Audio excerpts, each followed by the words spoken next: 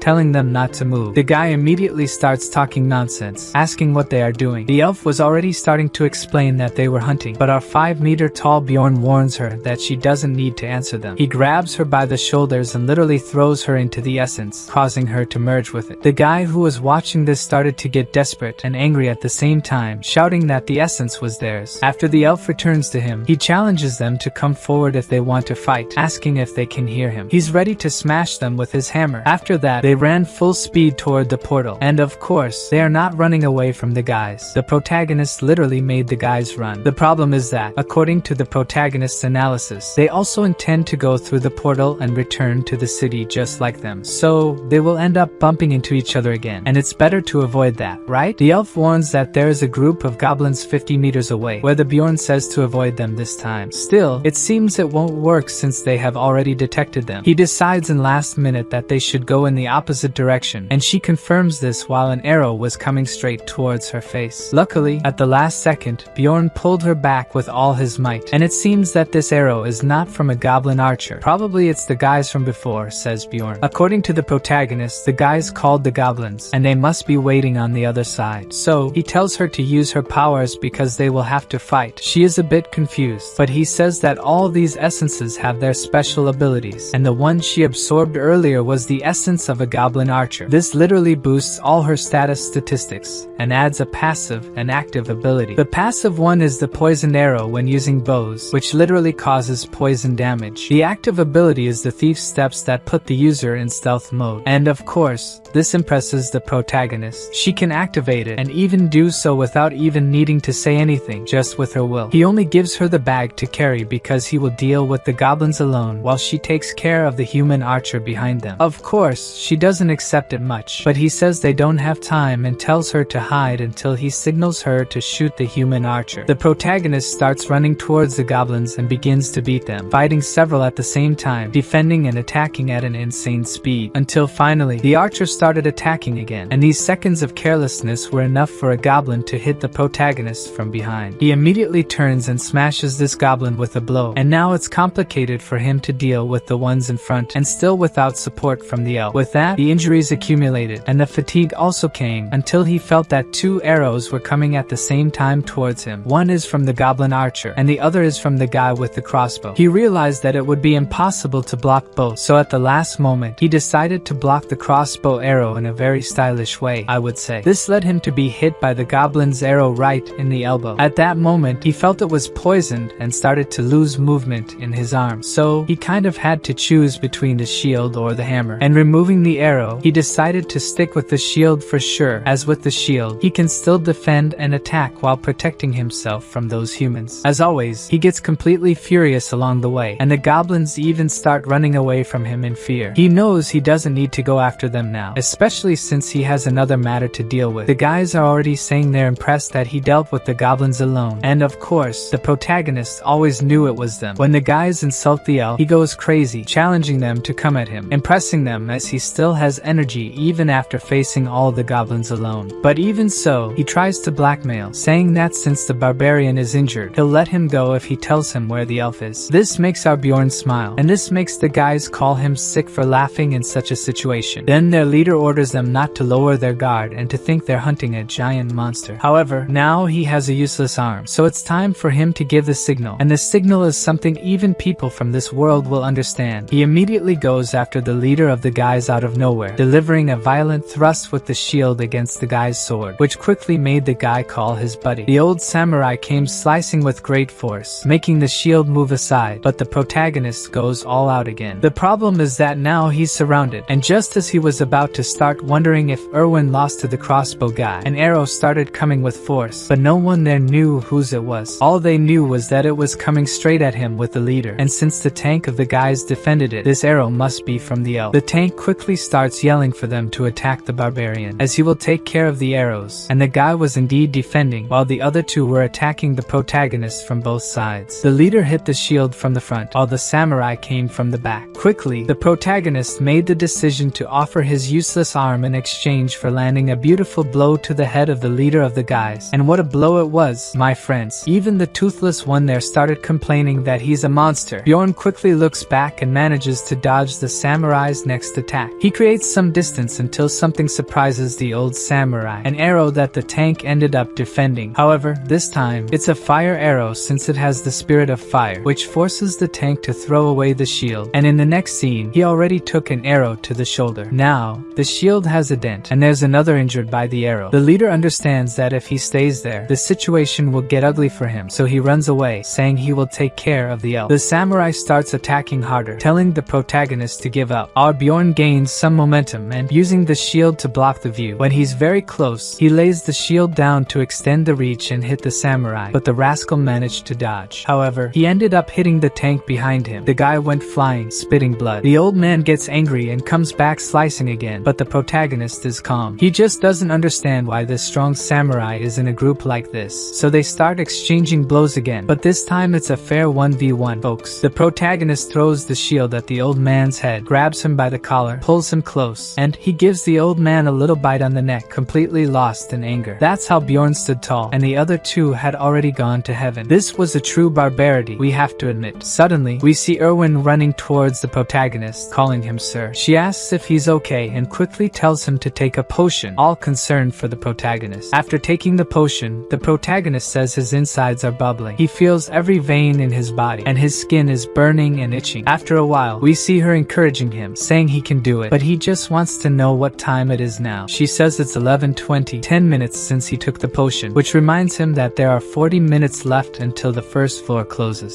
So, he quickly orders her to take off her clothes, making her completely shy. She was already undressing, thinking he must have some reason for it, but the protagonist says he wasn't telling her to undress herself but to remove the clothes from the bodies of the guys who died. After that, the protagonist tells her to forget about the clothes and just grab the items they are after. She quickly grabs the crossbow from the guy. At that moment, there were 26 minutes left for the portal to close. They ran as fast as they could, and with only 8 minutes remaining, they finally saw the portal. With just 50 seconds left, they entered it as fast as they could. Of course, the protagonist ended up falling headfirst on the other side, while she landed gracefully. While he was annoyed for falling headfirst, she was excited, saying that it was all very fun, and she thanks him for the good job. He reciprocates, and she mentions that now he can talk about the condition of the essence he mentioned earlier. Still, there's not much time to discuss it now, so they'll talk about it when they get out. With only 8 seconds left, he was trying to remember the name of the tavern, and with 4 seconds left, his head was almost exploding from thinking. In the last second, he says it's the Black Whale. He'll meet her there on the other side, and so, the labyrinth was closed, folks. The character was sent to Rafdonia, the starting city. Finally, the protagonist is back, and it can be seen that others returned as well. He just didn't expect there to be so many. No matter how much time passes in the labyrinth, when you leave, it will always be noon of the next day, and you have to adjust the clock. Suddenly, a gigantic guy starts calling for him. The protagonist remembers that this guy is Vanon's son, Carrick, and they greet each other. After that, Serum, Senik's son, arrives, and it was only a matter of time before many barbarians appeared. This makes the protagonist have a reaction similar to mine. Where did so many barbarians come from? Suddenly, Suddenly, the guys start going to the store to count the crystals, betting on who has more. Of course, they invite Bjorn to join the bet. The woman doing the counting said there were 41,498 crystals there, which impresses everyone. Then it's the protagonist's turn. The woman quickly starts counting, which impresses Bjorn, and when she reveals the result, it's an astonishing 182,413 crystals. Folks, making it 9-1 with the elf was easy. This causes all the barbarians to start praising him since he broke the record for the store's crystals, especially after seeing that, in addition to the crystals, he had shoes, a bag, and even a weapon. Quickly, everyone starts shouting his name, making him happy, even yelling that he is the best warrior of all. Then they started tossing him in the air while shouting his name, Bjorn, Bjorn, Bjorn! With that, time passed, and the protagonist began to mingle with the other barbarians, until he sees someone familiar from afar, our favorite elf. She's there all happy, talking with a group of elves, which makes the protagonist jealous as he is surrounded by muscular guys. When she looks at him, she gives a little wave. He tries to say quietly to meet at night, and she confirms it. But out of nowhere, the other elf who was with her asks if Erwin knows that barbarian, and she quickly says no. On the muscular side, the barbarian also claimed not to know her. The guy got angry, saying that there's no way the greatest warrior of all time would be on good terms with those cowardly pointy-eared ones. This upset the other elf. The protagonist understood that this wasn't going well. A war between the muscular and the beautiful pointy-eared ones was about to start right in front of him. After a while, when the dust settled and he was walking through the city, he started seeing families reuniting everywhere, whether brothers or sons, but there were also those who didn't return, and similarly, it was happening everywhere. It's different to see this in person than in the 2D game, but now it's time to celebrate. The muscular ones were downing mugs and mugs of beer. Even the women were doing it. Some guys were even downing 2 mugs at once, which made the protagonist rethink why he was with them. He just wanted to see if there was something he needed to learn from the barbarians, but they were just downing one mug after another without thinking about anything. So he stands up, angry, saying that he has to leave. Immediately, all the barbarians in the bar turn to him, asking why the protagonist is leaving, but in the end, they just wish good luck to the best barbarian warrior. Now, walking for a while, he realizes that this world is very peaceful. There were even different races walking together. So after buying some new clothes, he goes to an inn and takes a bath, thinking that if it's peaceful like this, living in this city might not be so bad. Now, coming out of the bath, our gigantic barbarian throws himself on the bed in just his underwear, and the guy is gigantic, his feet sticking out of the bed. Now we have to admit that the guy is quite a hunk. I want to see the elf resist. Now, with his head on the pillow, he misses his old home, but he better get up because there are things to do. And when he woke up, it was 9:18 p.m. He left the dungeon at noon, so he figured he must have slept for about 4 or 5 hours. The next day, he asked about the tavern, and the guy said it disappeared. It seems the son got into a betting scheme 10 years ago, and then they changed owners and the name of the place. The protagonist wants to know the new name, and the guy says it's Python Pooth, where the protagonist is now, and it seems different from when she played. Already inside the bar, things seem lively until he spots Erwin calling for him with the other grumpy elf. The woman already says that he is that barbarian, but he politely says his name is Bjorn. And who are you, elf? She says she is Erwin's older sister. You can call me Terja. And out of nowhere, she stands up,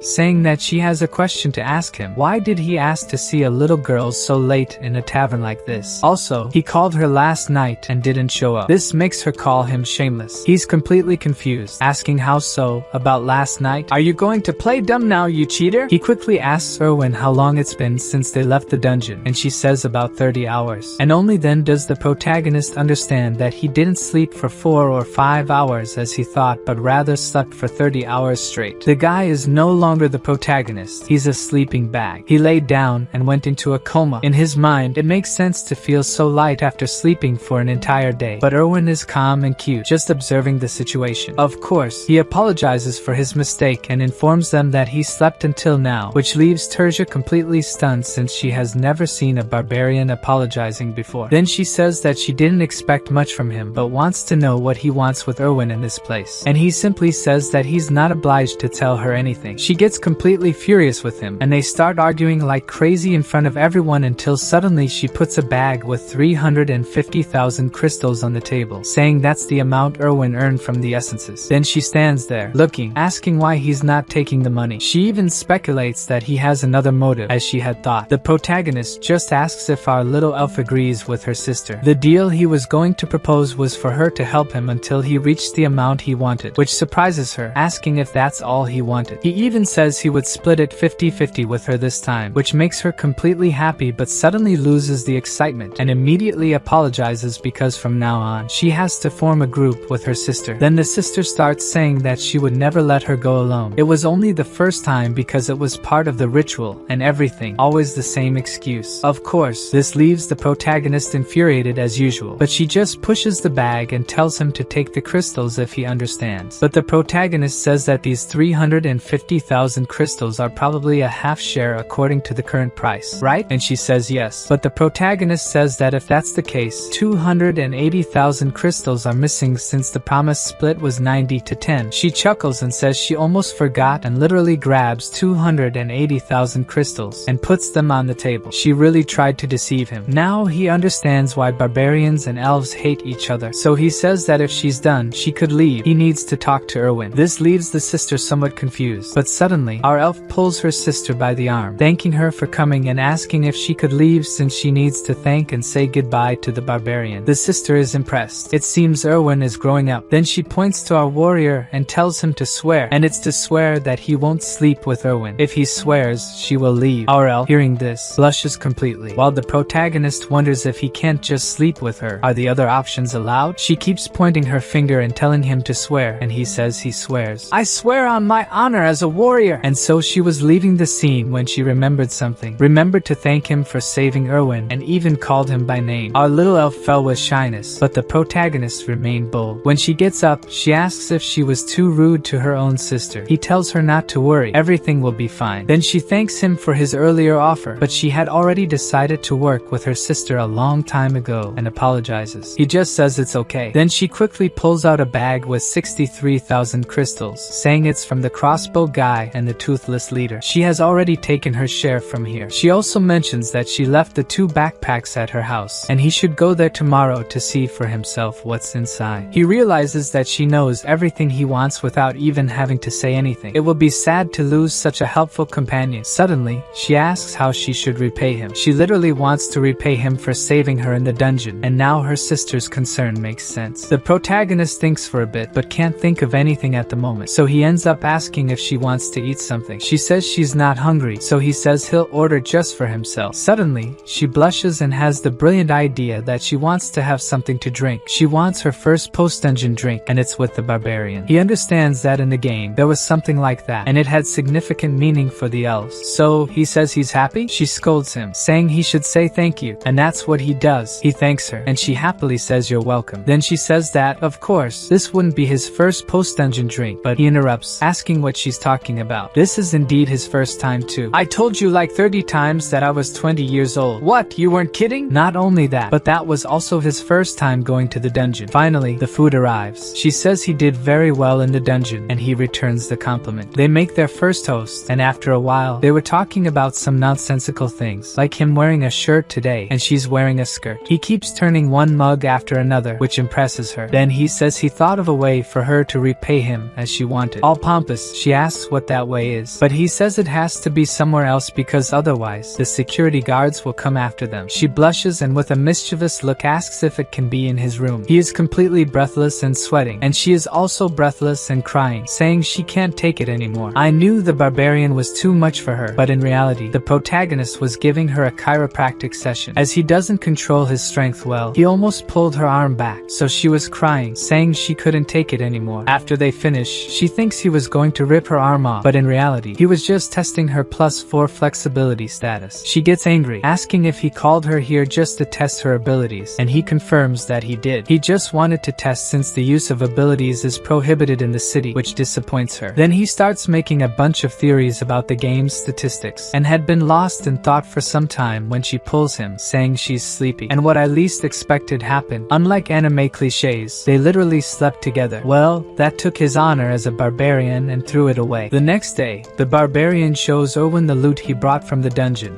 and she asks if he's going to sell all of it because she wants to keep the leather armor and the belt. He says she can have the pieces since it will be deducted from her share. They visit various shops in the city to sell the items, and Bjorn manages to get a total of 1,400,000 crystals, while Erwin is surprised by how little she earned, only 50,000 crystals. According to Bjorn, It's the first time he's made so much money right at the beginning of the game. He says it's time to part ways with Erwin, and she's upset, asking them to at least go to the central square together. Arriving at the square, there's a crowd gathered, and Erwin asks what's happening. Looking at a soldier, Bjorn replies that it's an execution. A man is gagged and about to be guillotined. Bjorn explains that these people didn't commit any serious crimes. They just didn't pay taxes. The barbarian continues, saying the city has been cursed by a witch, and the only way to get resources in its limited space is through the labyrinth. Those who don't pay taxes will be executed because it would reduce the mouths to feed. People start running toward the guillotine, holding bread, which they dip into the executed man's blood and start eating. Owen is disgusted by the scene, and the barbarian explains that, according to legend, drinking the blood of an executed person will bring money. The barbarian asks Owen how much the tax is for the first year,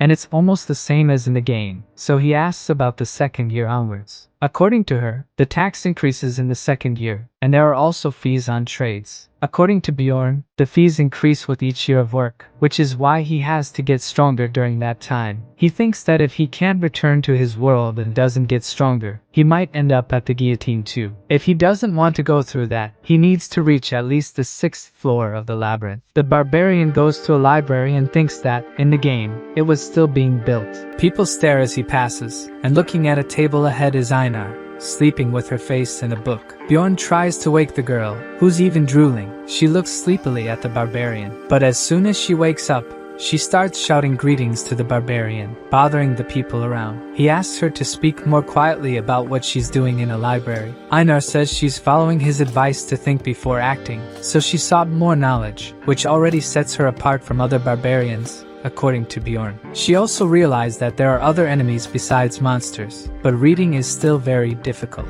Einar gets up, saying she's going to the sanctuary to learn to read and write with the elders. Before leaving, she remembers that she promised to repay the advice he had given her. She says if he needs help, he should go to the Inn of the Brave Bull, and she'll help him. The barbarian thanks her, and hopes she won't forget that promise because he thinks he'll need her help soon. In the huge library, he doesn't know how he's going to find the book he needs until he sees a large table with a person slumped over it. He gets closer, and the librarian is asleep. He pretends to cough, and the librarian wakes up and looks at him. The librarian asks what he wants, and Bjorn starts to say the book he wants, but he is interrupted. The librarian casts some kind of spell, and he is left wondering if she cast magic on him, since nothing changed. She tells the barbarian to take a walk, and she will find what he's looking for, and before he could say anything, she falls asleep again. Walking through the library, he understands how her magic works. The books related to what he was thinking shine on the shelves, and Bjorn picks one to start with. According to the book, due to the witch's curse, no one could live in those lands, and Rafdonia, the last fortress, prevented a disaster from happening. So, the royal family created a pathway to another dimension, preventing people from starving. And this pathway is the labyrinth. Bjorn thinks this story is very similar to the beginning of the game. The second book he picks talks about magical crystals that can be transformed into bread and water, among other things. The third book will talk about the wars between elves and barbarians, and the fourth one is what really matters. The topic of the book is demonic spirits that came from another dimension and possessed the body of a person. It seems there's no reason for this to happen, but the royal family and time have been trying to prevent it. Bjorn thinks that as long as he doesn't say anything strange, he'll be fine, which would already classify him as one of those spirits. In the fifth book, which discusses the death of the mortal king, it is said that the king died 150 years ago, while in the game, the king had just died. The next book addresses the dimension's instability, and Bjorn thinks that the blonde he met earlier must have read this book. It still mentions a theory that entering the portal when it's almost closing may relate to stability. Thinking about these things makes the barbarian sad, and he decides to return to the inn. Lying down,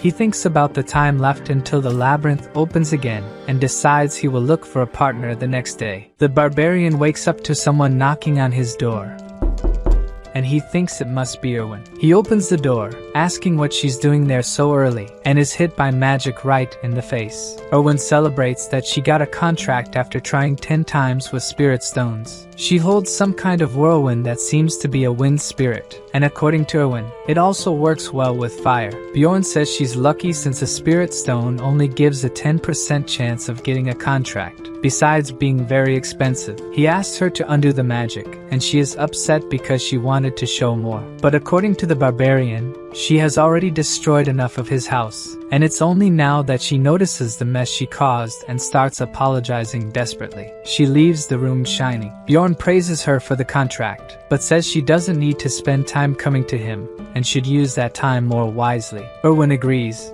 but she's upset because she wanted to show him the spirit. Bjorn wonders if she thinks and has some kind of connection with him, and to stay just as a friend, he tells her that he intends to stay in the city, and if she has problems, she can come to him. The elf blushes at what he just said, and smiles at the barbarian. Surely she interpreted what he said differently. Bjorn goes to the inn that Einar indicated to him, and as soon as he arrives, he is recognized by another barbarian. Bjorn has barely arrived and is already annoyed by the shouting. One of the barbarians asks if he wants to stay at the inn too, since it costs only 300 crystals per night, probably because barbarians sleep piled on top of each other. Bjorn says he only came to talk to Einar before the conversation ends. She appears in the hallway where he is. Einar asks what he's doing there, and Bjorn asks for a favor, that she trains fighting with him. It seems like a favor, since he could just go to the field where there are several barbarians training and fighting together. But as he asked, Einar agreed to fight him at any time except in the morning, and he wants to fight immediately. They both prepare to start the fight, and Bjorn runs towards her because he doesn't plan on losing. Einar raises her sword to attack, and in just one blow, the barbarian is defeated. She asks if he's okay, and he asks to fight again, knowing she is really strong. They fight several more times, and Bjorn is already on his knees while holding the sword until Einar is tired too, and they decide to stop there. The barbarian asks if she will return to the labyrinth alone, and she says yes since she doesn't have money to form a group, so he invites her to be his companion. She looks a bit surprised as he explains that he will take 80% of the profits, but will pay all the fees. She says she doesn't need any more explanations, and the barbarian is worried that she will refuse the offer, but she takes his hand, agreeing. According to her, there's no point in explaining because she won't understand, so she will just trust him. The next day they go to the barbarian's sanctuary, and the elder asks Bjorn if he went there to learn to read and write too. Bjorn explains that he went there in search of the spiritual seal, more specifically the immortal seal, as he will need it if he wants to pass through the labyrinth.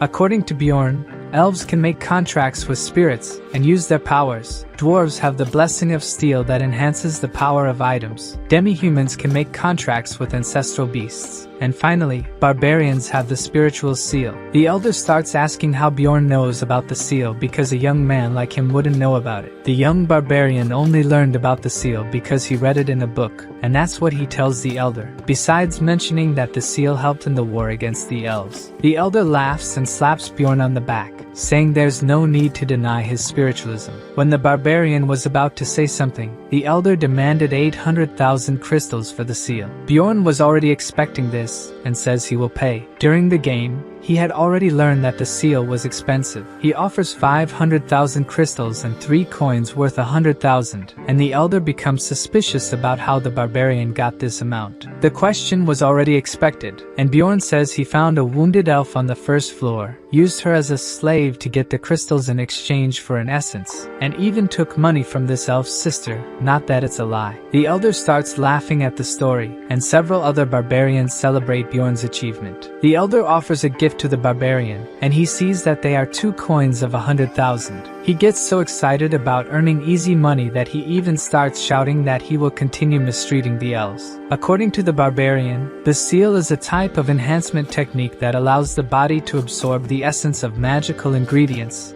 and create a special power. Barbarians tattoo their babies because their souls are pure, and thus the path of the soul will remain visible even when they are adults. Before handing over the seal, the wizard warns the barbarian that he won't be able to revert it, and from what our barbarian says, the seal is the essence of a tank. The wizard appears with a needle and says he will begin. He gives several pricks to Bjorn's back, and by his expression, it's extremely painful. He manages to activate the first level of the seal, and his natural regeneration increases significantly, with an additional 13 physical points. The barbarian thanks him and leaves the hut with a sore back, and the wizard laughs because it's the first time a barbarian has thanked him. Bjorn tries to leave quickly, thinking he said something strange. It dawns, and the barbarian goes to the city to buy equipment. He has already noticed that he is much better using shields than swords. He goes to a shop, and the vendor shows weapons that barbarians prefer, but none of them is what the barbarian is looking for until he finds a mace that seems perfect for him. With the new weapon, his item level increases by 85. He also buys a customized helmet and half-plate armor. The helmet adds 47 more item levels, and the armor adds 57. Bjorn has established a routine outside the labyrinth. He has breakfast with Erwin, spends the afternoon in the library, and always dines somewhere different to gather information, even if the food isn't always good. In the late afternoon, he always trains with the other barbarians, where he can rely solely on his instincts. Many of his skills improve with the training, and he manages to defeat Einar several times, even giving her combat tips. After training, Bjorn returns home, and Erwin always shows up, asking to have dinner with him. After dinner, she bids farewell and wishes the barbarian luck in the labyrinth, which restarts the next day. Now Bjorn's attributes are much better. In the morning, Bjorn and Einar request the Unity magic, and the attendant explains that they just need to place their hands on a crystal, and as nothing in this world is free, it costs 15,000 crystals, but it allows them to start the maze together. The guild attendant explains to them that the higher the rank, the more expensive the magic will be, and it only lasts for 24 hours. In a tavern, Einar is speechless in front of a lavish table, after Bjorn ordered the best dishes before entering the maze. She almost cries because the food is so delicious, and she gets excited to work hard. A few minutes before the portal opens, the two are already waiting. The barbarian hears people talking loudly and turns around. Several barbarians who have just passed the coming-of-age ceremony are coming. Einar looks at them with nostalgia, as if it had been a long time since she went through that. The portal finally opens, and Bjorn asks Einar to wait a bit because he wants to test the theory. She doesn't worry about understanding why. She just agrees and follows him. But with 1 minute left to close, she's already desperate. Bjorn looks at the size of the portal until they shout that it's about to close, and they both run towards the portal. They enter the dark region just as Bjorn planned, and he lights a torch. Einar draws his attention to something. It's a monument. And just as he expected, the monument can take them directly to the second floor. Touching the monument, a light starts emanating from it, and the portal to the second floor opens before them. While Einar didn't even understand what was going on, the barbarian is ready to enter the portal. Bjorn gains 2 more XP for being the first to open the portal, levels up, and increases his essence capacity by 1. Einar is curious about how Bjorn took them to the second level, and according to him, he just read it in a book. From the looks of it, they probably went to the land of the dead. Bjorn asks if his partner is feeling something strange too. He feels like something is filling his body from the inside, and she explains that it must be his spirit status rising. The barbarian explains that there are levels like in the game. As the level increases, both the MP and the amount of essence that can be absorbed also increase. Einar finds it strange that his level has risen without killing any monsters. The barbarian explains to us that it is only possible to gain 1 experience point per type of slain monster, but whenever you open the portal first, you can gain, making it an easier way to obtain XP. And he doesn't intend to reveal this easier way to anyone. He even asks Einar not to tell anyone that they reached the second level so quickly. Experienced explorers will arrive soon, and if they see them, they will ask how they ended up there, so it's better to get away from the portal. Bjorn ties the torch to his helmet to make it more practical, and since the fire is magical, it not only does not go out but also does not heat up. In the land of the dead, monsters are stronger than in the goblins' land, but at least they don't have traps, which makes the place much better for the barbarians. Einar realizes that something is coming. It's a small group of ghouls, but that already gets her excited to finally have someone to fight. The warrior advances towards them and defeats them all in the blink of an eye. She already believes that this level will be easy until she hears a scream and gets scared. Bjorn explains that it must be a banshee, and it's better to leave it alone, as the creature won't attack them. Einar continues to be afraid, asking if it's not a dangerous monster, and according to Bjorn, if they attack first, they will be cursed. Besides, they will be followed by her to the end of the maze, which only makes Einar even more scared. Another scream echoes, and she grabs Bjorn by the neck.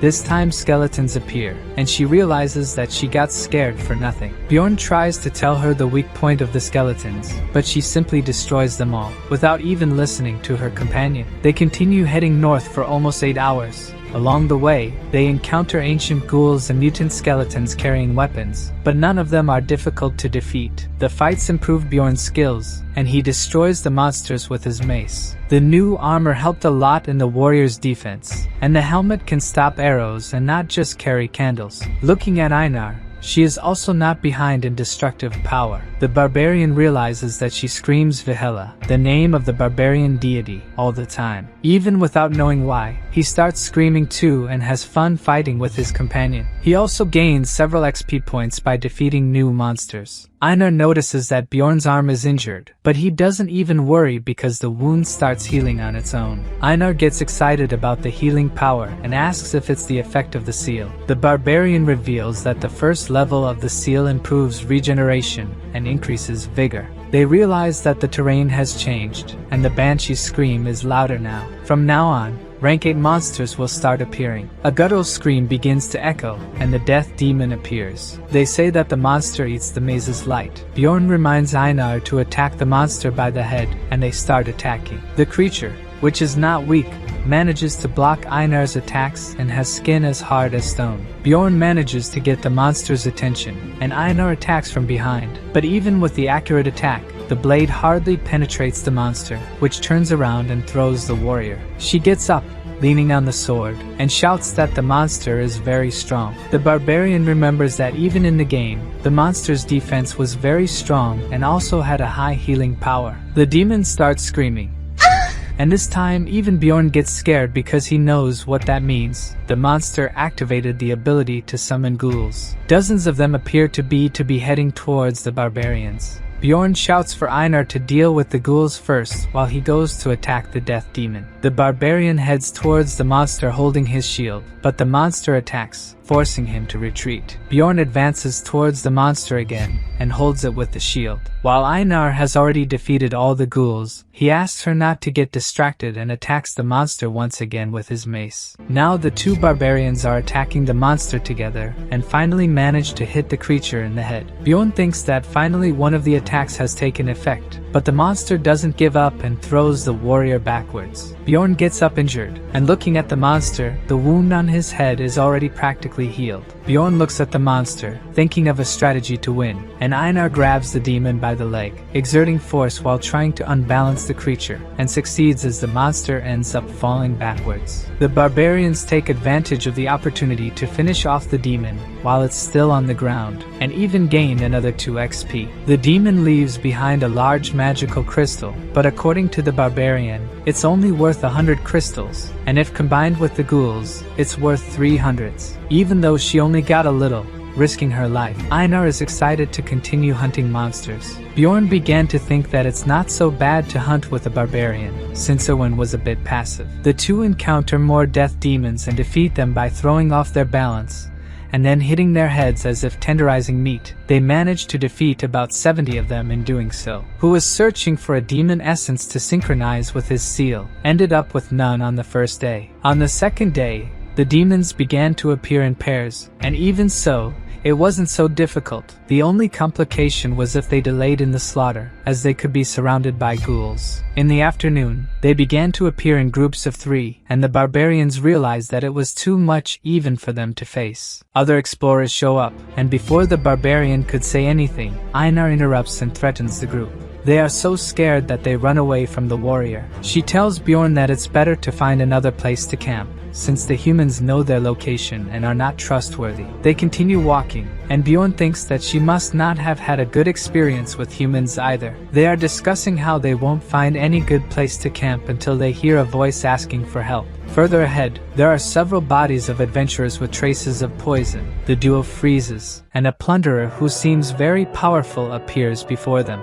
The plunderers make money hunting explorers instead of killing monsters. This activity is punishable by death. But just like the barbarian put an end to the explorers who abused him, if no one speaks up about it, people from the outside won't know. The plunderer asks if it's the first time they've encountered someone like her. The barbarian is already cautious because she seems dangerous. He takes a good look at the enemy in front of him. From her characteristics, she must be excellent at what she does, since he's never heard of this plunderer. Einar is almost drawing her sword and tells Bjorn that she thinks she must be strong. Looking at the defeated explorers, they have no external injuries and seem to have been poisoned. So the barbarian asks if she wasn't a companion of the group, and she reveals, turning her back, that they were her companions. She starts gathering the group's items in a magic pouch and casually calls for the barbarians. They are apprehensive, and Einar asks if they should fight her, but after seeing how strong she seems, Bjorn decides it's better for them to flee from her. The plunderer glances back,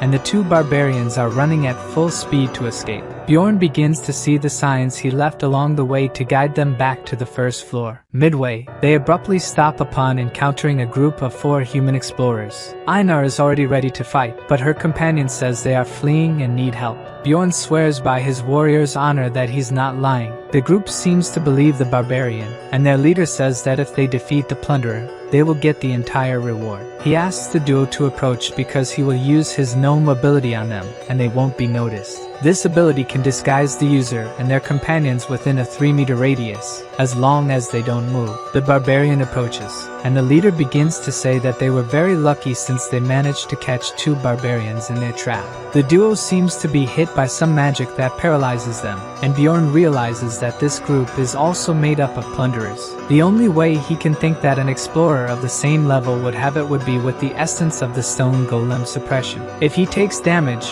Bjorn knows he'll get rid of the ability, and the plunderers comment on how much they'll gain from the barbarians. One of them holds Einar's face, and his colleague says they were lucky, since barbarian hearts are very valuable. One of the plunderers even jokes with the barbarian, saying that his gaze won't set him free. The guy takes out a knife to deliver the final blow. He hits the neck. The barbarian, who was preparing to take as little damage as possible, manages to move away before the knife enters too much. He can finally move and hits the plunderer in the face, surprising the rest of the group. The barbarian removes the knife from his neck and throws it towards Einar, who is hit near the chest. Even in a combat position,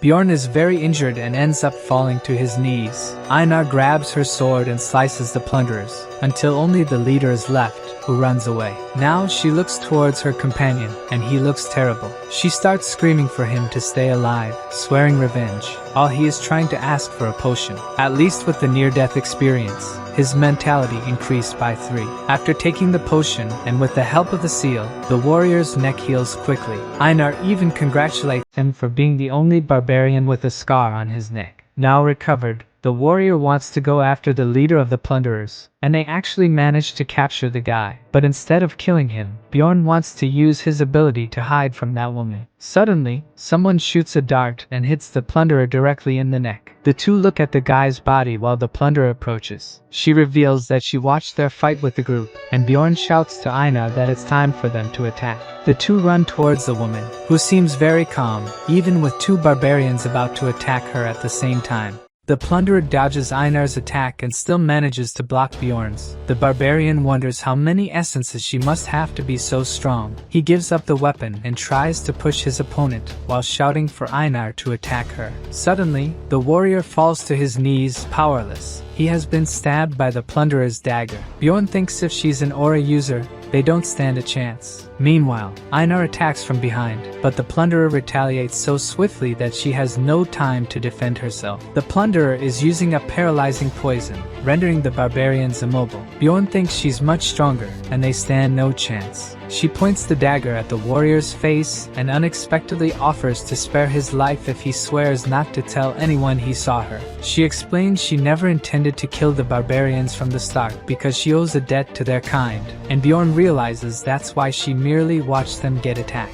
Einar pleads with the warrior not to trust the plunderer, believing she's merely toying with them. Bjorn asks what would happen if he refused the offer, and she says she would kill them, as that's the promise. Before Bjorn could inquire about which promise she's referring to, she dismisses it as none of his concern. Then the warrior swears by his honor, to which she claims he's different from the other barbarians, and pours some kind of potion on him. Now it's Einar's turn to respond, but she refuses, surprising her companion. The plunderer raises the dagger to end the barbarian, and Bjorn desperately urges his companion to swear. Einar tries to say something about the honor of barbarians, but Bjorn insists she said she would do as he commanded and should trust him. The barbarian still seems reluctant, but at least makes the oath. Before the plunderer leaves, Bjorn asks which floor she came from, and she came from the 8th. This means the barbarians only stayed alive because of the promise they made. As she departs, the barbarian thinks that next time they meet, it won't end like this. The duo returns to the first floor. This time, it's Einar who falls flat on the ground after exiting the portal. Bjorn asks if she's okay, and from the ground,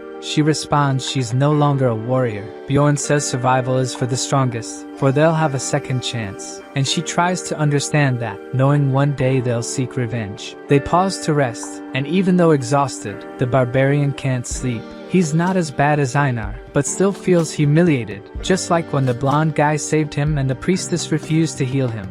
So the swordsman gave him a potion, which he drank like a dog. In that situation, the barbarian chose to save himself. He focused on what needed to be done at that moment. He remembers seeing someone being decapitated and the various other madness that has occurred since he entered that world. All he could do was try to stay alive. Bjorn is determined that's not how he wants to live his life. He wakes Einar up, asking if she would accept a means to become stronger, even if dangerous. And of course, she would. She knows they'll die if they don't get stronger. Bjorn begins to explain his plan to his companion. They'll enter the rupture and search for chaos. On the first floor, they gain more XP by defeating different monsters, reaching a darker part where 4 types of monsters appear at once. They arrive at a stone, and Bjorn explains it's a memorial for those who discovered the labyrinth, with a quote written on it, the same as in the game, meaning the hidden condition must also be the same. Bjorn will open the rupture, and from then on, it's a secret, and Einar vows not to tell anything. But she asks what this rupture is, and according to the barbarian,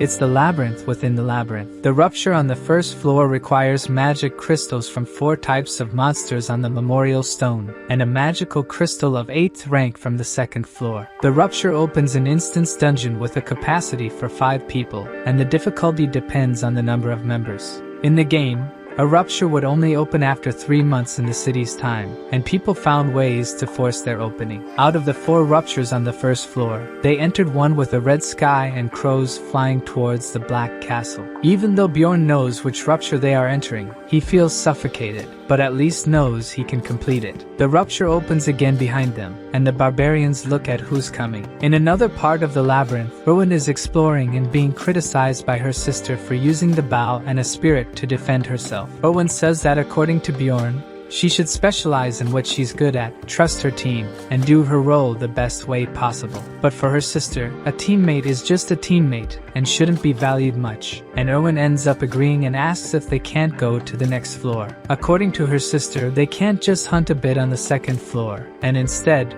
they'll enter a rupture. As the rupture cycle is up to 8 months, one should be about to open. The sister thinks Bjorn must not have told Owen anything because he doesn't know about the ruptures and asks Owen to trust her, and she'll become stronger. A sound emerges before she could finish her sentence, and a rupture begins to open. The two run towards the rupture, but before they could touch it, the rupture closes. Back with the barbarians, the first one to come out of the rupture is a dwarf, soon followed by a mage. The group is curious as to why there are still mages on the first floor. Einar asks if a mage is really that good, since the librarian is also a mage. Bjorn explains that she's a 9th rank mage, and that mages are an important resource for the city, so having a mage there means she's skilled. The girl compliments the barbarian's intelligence. She introduces herself as a 6th rank mage Alua Raven, and the guy behind her is finally introduced as the carrier she hired, Tarjin. The dwarf also introduces himself as Hikarad Murad, claiming to be an explorer for 3 years. The barbarian duo also introduces themselves. Looking at them, Bjorn asks how they got there, as they don't seem like first-floor explorers. The two simply say they heard the rupture was about to open. The mage says the loot will be divided among everyone except the carrier, and they agree, since it seems to be customary to follow the mage in the labyrinth. Bjorn was about to say he agrees with her, but Einar interrupts, saying she doesn't agree with that. Instead, she wants Bjorn to lead the group,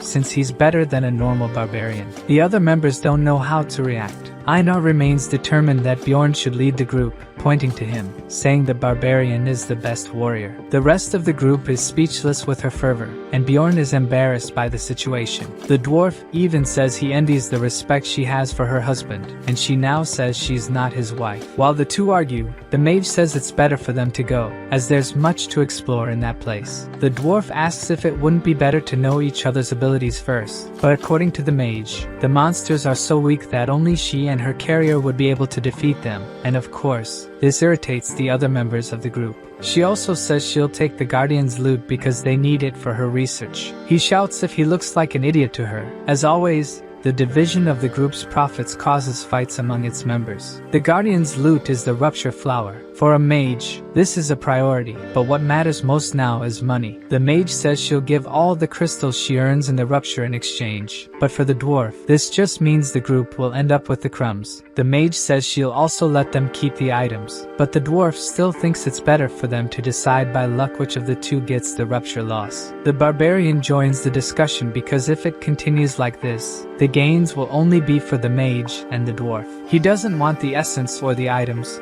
just the rupture stone. Now the mage and the dwarf think he asked for too much. Bjorn agrees to give up the stone in exchange for 2 essences that aren't from the Guardian. The dwarf and the mage exchange glances and in the end agree to the request since there shouldn't be any interesting essences for them there according to their levels. Now the mage and the dwarf walk together as if nothing had happened. Looking at how he couldn't even argue with the two, Bjorn knows he needs to get stronger. The castle is divided into 4 chapters: the drawbridge at the entrance, the courtyard surrounded by the outer walls, the underground prison in the inner area, and the demon worship room inside the castle lord's chamber. The castle entrance is guarded by gargoyles, 8th rank monsters. Once they sense an enemy, they attack using their petrification ability, and the most common way to defeat them is to sacrifice a group member while others attack. Einar tries to help the companion but is stopped by the mage. She casts a spell capable of canceling the gargoyle's curse. The gargoyle without abilities is just an easily defeated monster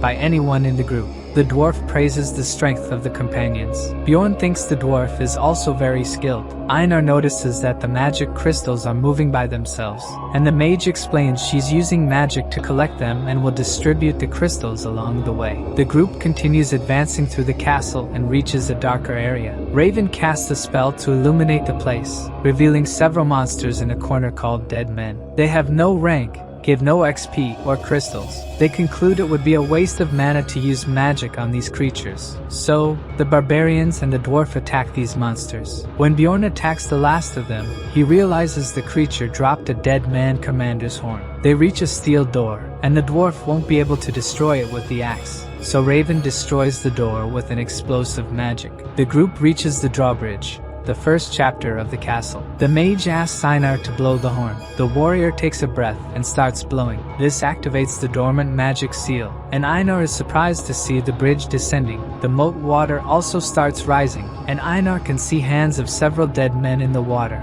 The mage tells her not to worry about it. Dead men start rising from the moat. Raven was already prepared for this and gathers the surrounding group. The mage attacks the dead men with magic, defeating all of them. Bjorn is realizing she is more powerful than he thought. She triumphantly says all they have to do now is wait for the bridge to descend, and as soon as it does, they head towards the castle. Bjorn walks, thinking it was too easy to finish this chapter. After crossing the bridge, they enter the outer castle. Raven casts a spell, and most of the monsters surrounding the group end up defeated. For Bjorn, even though she didn't manage to kill them all as before, she is still very powerful. With just one magic, she defeated 90% of the monsters. Death demons that can heal were not affected by the magic, and the mage lets the companions defeat what's left of the monsters. The barbarians join forces to defeat the death demons. and the dwarf is shocked watching, thinking this is how the barbarians hunt. Raven casts a spell on the death demons, worsening their wounds, and without the power of regeneration, these monsters become extremely weak. Looking at Raven, Einar says she now knows why mages are praised. Raven listens to what Einar says and starts boasting about her skills, saying it takes both study and talent to become powerful. By advancing quickly thanks to the spells, the group helps Raven collect materials for her research. The barbarian notices something strange after inspecting the area. They didn't destroy the statue that seems to guard some item, and he thinks the group shouldn't know about it. As the barbarian tried to interact with any suspicious object in the game, he was able to discover several hidden things. To avoid suspicion, he thinks it's better not to say anything about the statue. They continue walking and reach the inner castle. The mage and the dwarf seem disappointed that there isn't much to take or monsters in this location. They go down a staircase towards the underground and enter the first floor of the underground prison.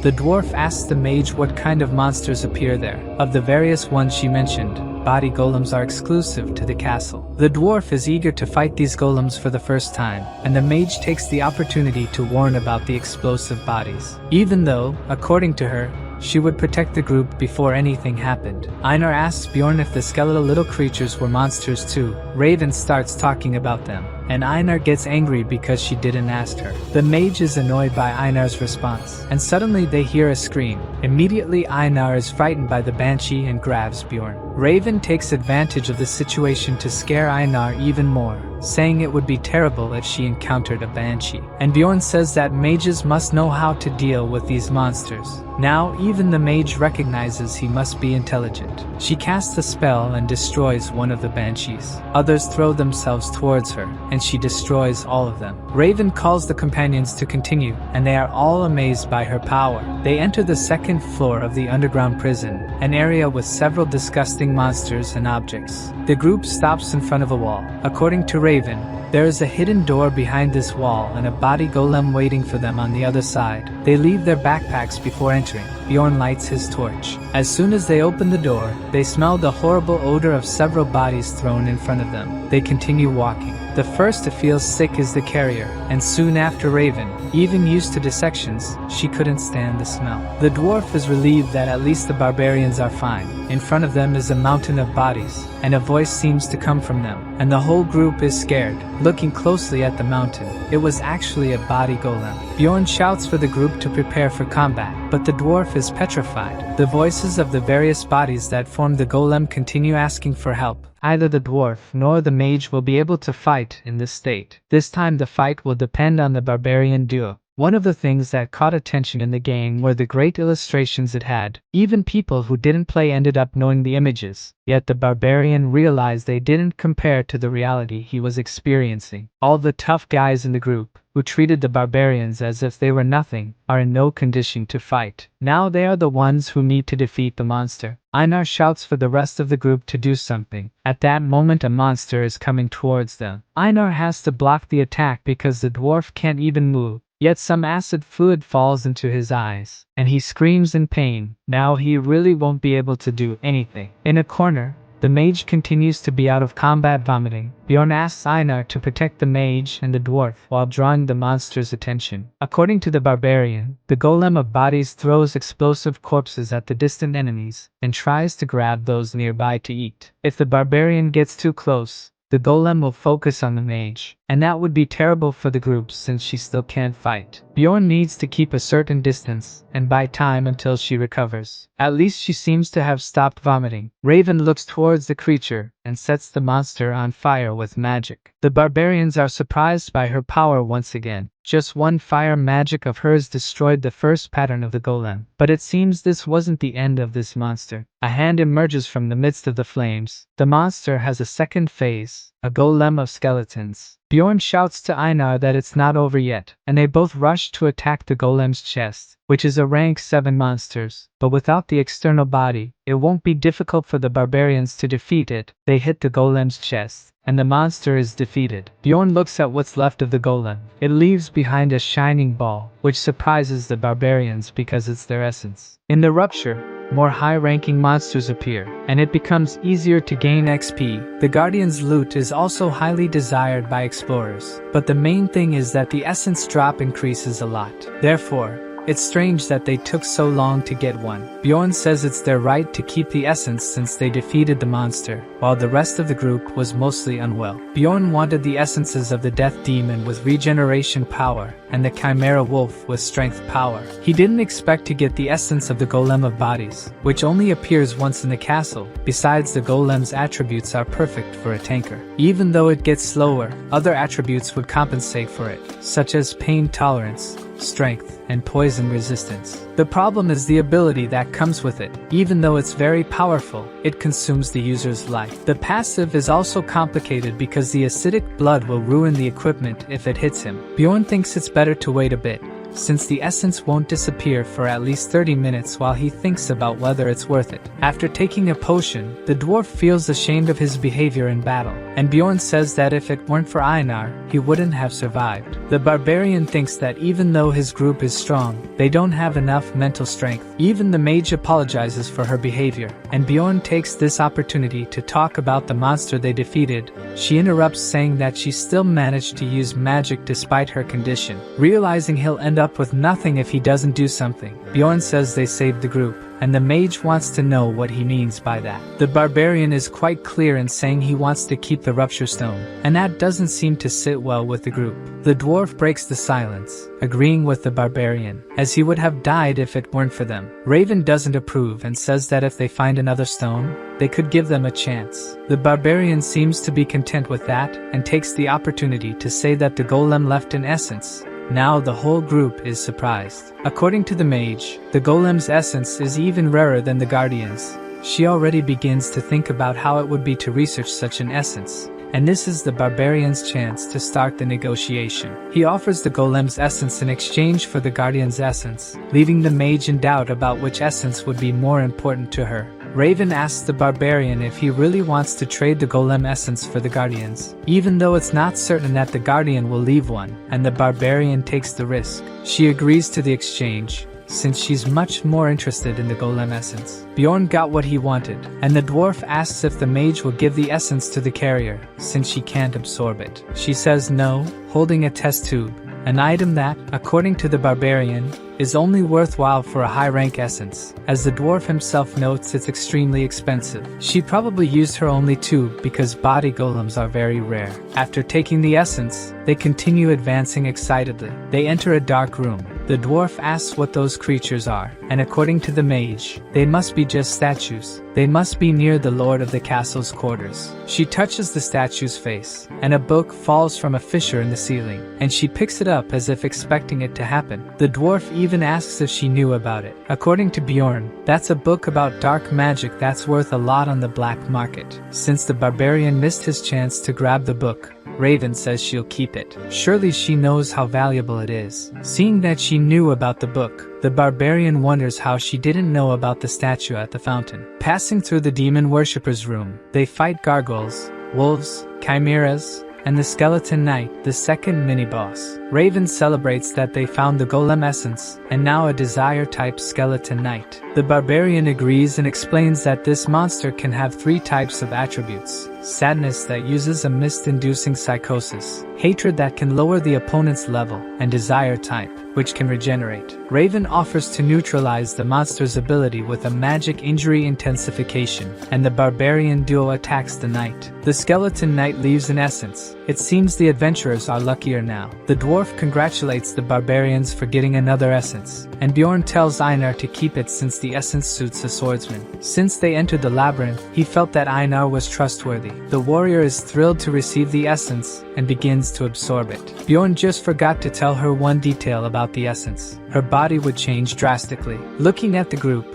She asks why Bjorn seems bigger, and the rest of the group also seems to have grown. Bjorn explains that it wasn't them who grew but she who shrunk. As the mage confirms, the essence's effect provides denser bones in exchange for smaller bones. She tries to continue explaining, but Einar lets out a deafening scream. She panics because now she won't be recognized as a warrior, as if being a woman wasn't enough. Raven says she looks much prettier now, and could even be sold to nobles for her beauty. Bjorn tries to console his devastated companion for no longer looking like a warrior. The mage asks if she could examine her when they return to the city. Bjorn tells her not to be sad, at least to try the essence, as a death demon has just appeared. This is a great opportunity. She agrees to face the monster dejectedly. The demon prepares to attack, and with just one blow, she splits it in half. Even Raven is speechless at her companion's increased power. Bjorn tries to cheer her up again, saying how she has become stronger, and with tears in her eyes, she says she's still a warrior, not just a warrior, a powerful warrior.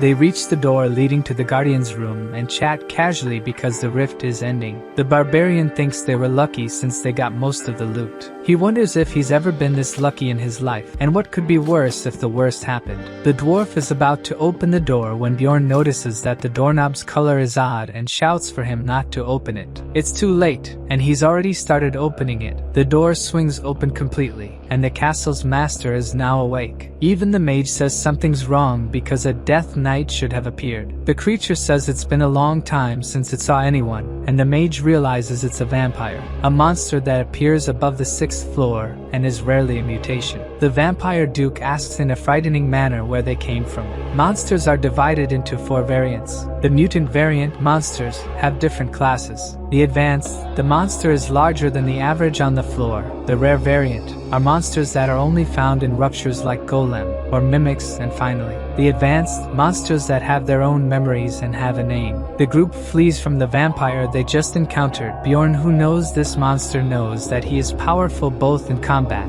and in dark magic. Raven says that a mutant variant had never appeared as guardian, and even the barbarian with thousands of hours had never encountered a vampire duke. He only knows that this monster existed because he watched a stream. The mage asks how he knew about the monster, because he asked the dwarf not to open the door, and he just says to keep running and only had a feeling that something was wrong. He only noticed the color of the doorknob because after watching hours of video, it was the only thing that changed to find the vampire, and he thinks that if he hadn't been so excited, he would have noticed it earlier. The dwarf says that it's no use running since they need to defeat the monster to leave the rupture, but Bjorn wants at least to find sunlight. Before finding any light, they hear the voice of the vampire lord, who appears floating in front of them. Raven asks his companions to close their eyes and casts a light spell. When the warrior opens his eyes, the vampire is disappearing, but he was not defeated. He used magic to escape, and with that the group gained at least a few minutes. The dwarf shouts to the barbarian that the mage has fainted. She is injured inside, and according to Bjorn, the essence of the vampire doesn't have this effect unless it's from another monster.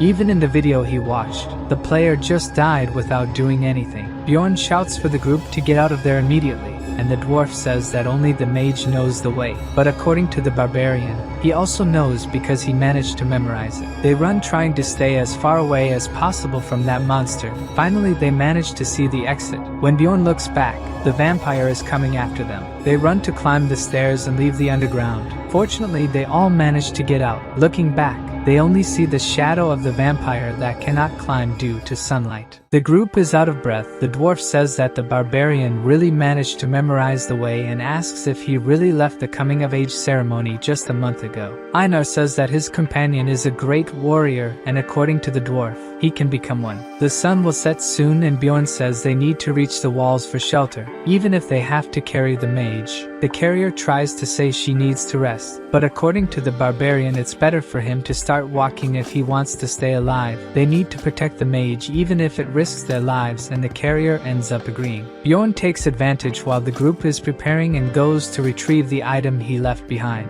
He cuts off the head of the statue. Hidden in its neck was a healing item that also serves to attack demons. the tears of the goddess. Back with the group, Bjorn asks how the mage is doing and talks to her that the vampire will return as soon as the sun sets. He takes the opportunity to ask what happened to her, and she thinks it was a damage exchange. In 20 minutes she will be able to cast some spells again, but nothing too powerful. Then the barbarian asks if she knows any solar magic, which she considers extremely rude. At this moment the barbarian doesn't care about manners, he wants to survive. The mage makes a disgusted face, but says she can cast spheres of solar spots, which is a rank 6 magic, with solar attribute. Bjorn wants to know if she can use attribute reinforcement with the magic, but she will only be able to do so after more time. According to the barbarian, he will hold the monster until she has enough mana. She begins to agree with the barbarian, but suddenly asks why he's acting as the leader, not realizing that at this moment, he's the most capable for it. Remembering how the barbarian has behaved so far, the dwarf says he's good at judging character and trusts him. Bjorn thanks him. Night falls,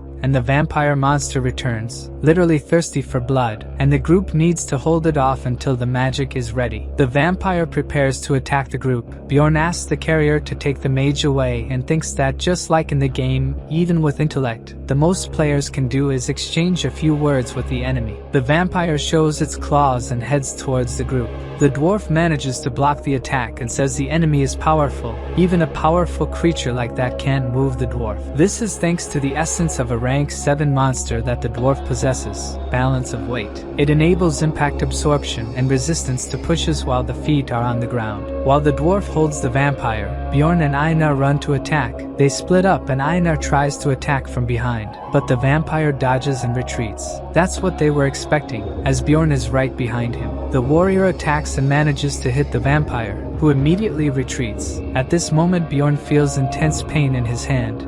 It must be the vampire's pain exchange ability. He didn't seem to suffer practically any damage from the attack. His body starts to transform into crows that fly towards the group, and the dwarf says he will hold the attack and activates the second essence, Emergency Restoration, which can block most of the crows. Even with the defeated crows, it doesn't seem good if their fluids touch anyone. Strange marks appear on the foreheads of Einar and the dwarf, which means they were hit. This is a vampire ability, the Sacrifice Seal. In addition to the Sacrifice Seal, vampires also have the immortal ability that increases regeneration as they are injured, and Blood Owner that can absorb opponents' abilities by drinking their blood. He can also use dark magic, transforming into smoke to avoid physical damage, turning into explosive crows and summoning blood monsters. With all this power, the dwarf can't resist the attacks. Einar tries to draw Bjorn's attention to the dwarf's situation, and the barbarian is also attacked. With 5 minutes left for the magic to be ready, the dwarf is out of combat, and the barbarians are tired. So, Bjorn shouts for Einar to take the dwarf and retreat, while he alone will hold the vampire. She runs carrying the dwarf, and the barbarian is holding off the vampire's attacks only with the shield. He seems to have a plan since he doesn't plan to fight. This time he doesn't block and takes the attack. The vampire seems to have not understood this attitude, and the barbarian takes a potion to regenerate. Even the barbarian's group can't understand what he's planning. He continues to be attacked by the vampire, while taking several potions to heal, and feels terrible pain with each one he takes. After drinking several potions, smoke starts to come out of the warrior's body. The attacks don't stop, but this time the barbarian blocks. Even receiving several attacks, Bjorn still manages to dodge those coming towards his vital points. Watching the fight, the mage remembers something she had read, which said that a barbarian's strength is in his mentality, and not in his physique. Now she seems to understand what the phrase meant. The carrier suggests they flee, but there's nowhere for them to go.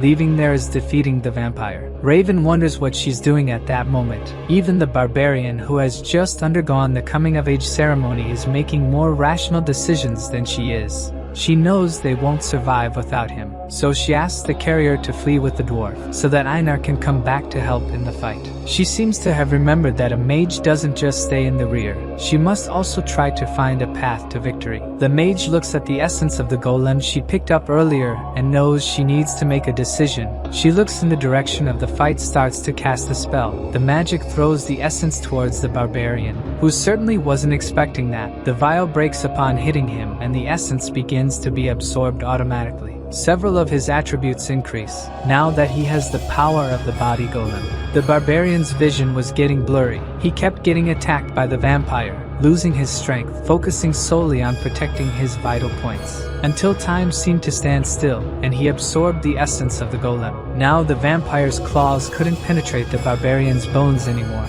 But thinking that the mage threw the essence at him, he'll have to change his plan of progress. Bjorn is managing to move better, but still can't dodge the attacks properly, and knows he can't continue like this. Another potion is thrown at him, and this time it's a healing one. The mage seems to be getting better. If I keep it up, a barbarian will have a chance of winning. Bjorn runs towards the vampire and grabs the monster, who obviously starts tearing him apart. And this time it's not bad, since the power of acidic blood will cause pain to the creature. Another potion is thrown at the barbarian, who besides causing damage to the vampire is also being healed by the essence and the potion. The vampire finds a way to get away from the barbarian, and Einar is coming to help in the battle. She strikes the vampire duke with the sword, and he barely has time to dodge and is already being attacked by Bjorn, but retaliates by hitting the barbarian in the stomach. The warrior can only think about how much time is left for the potion to be ready, and it's precisely at that moment that he hears the mage shouting that she can finally attack.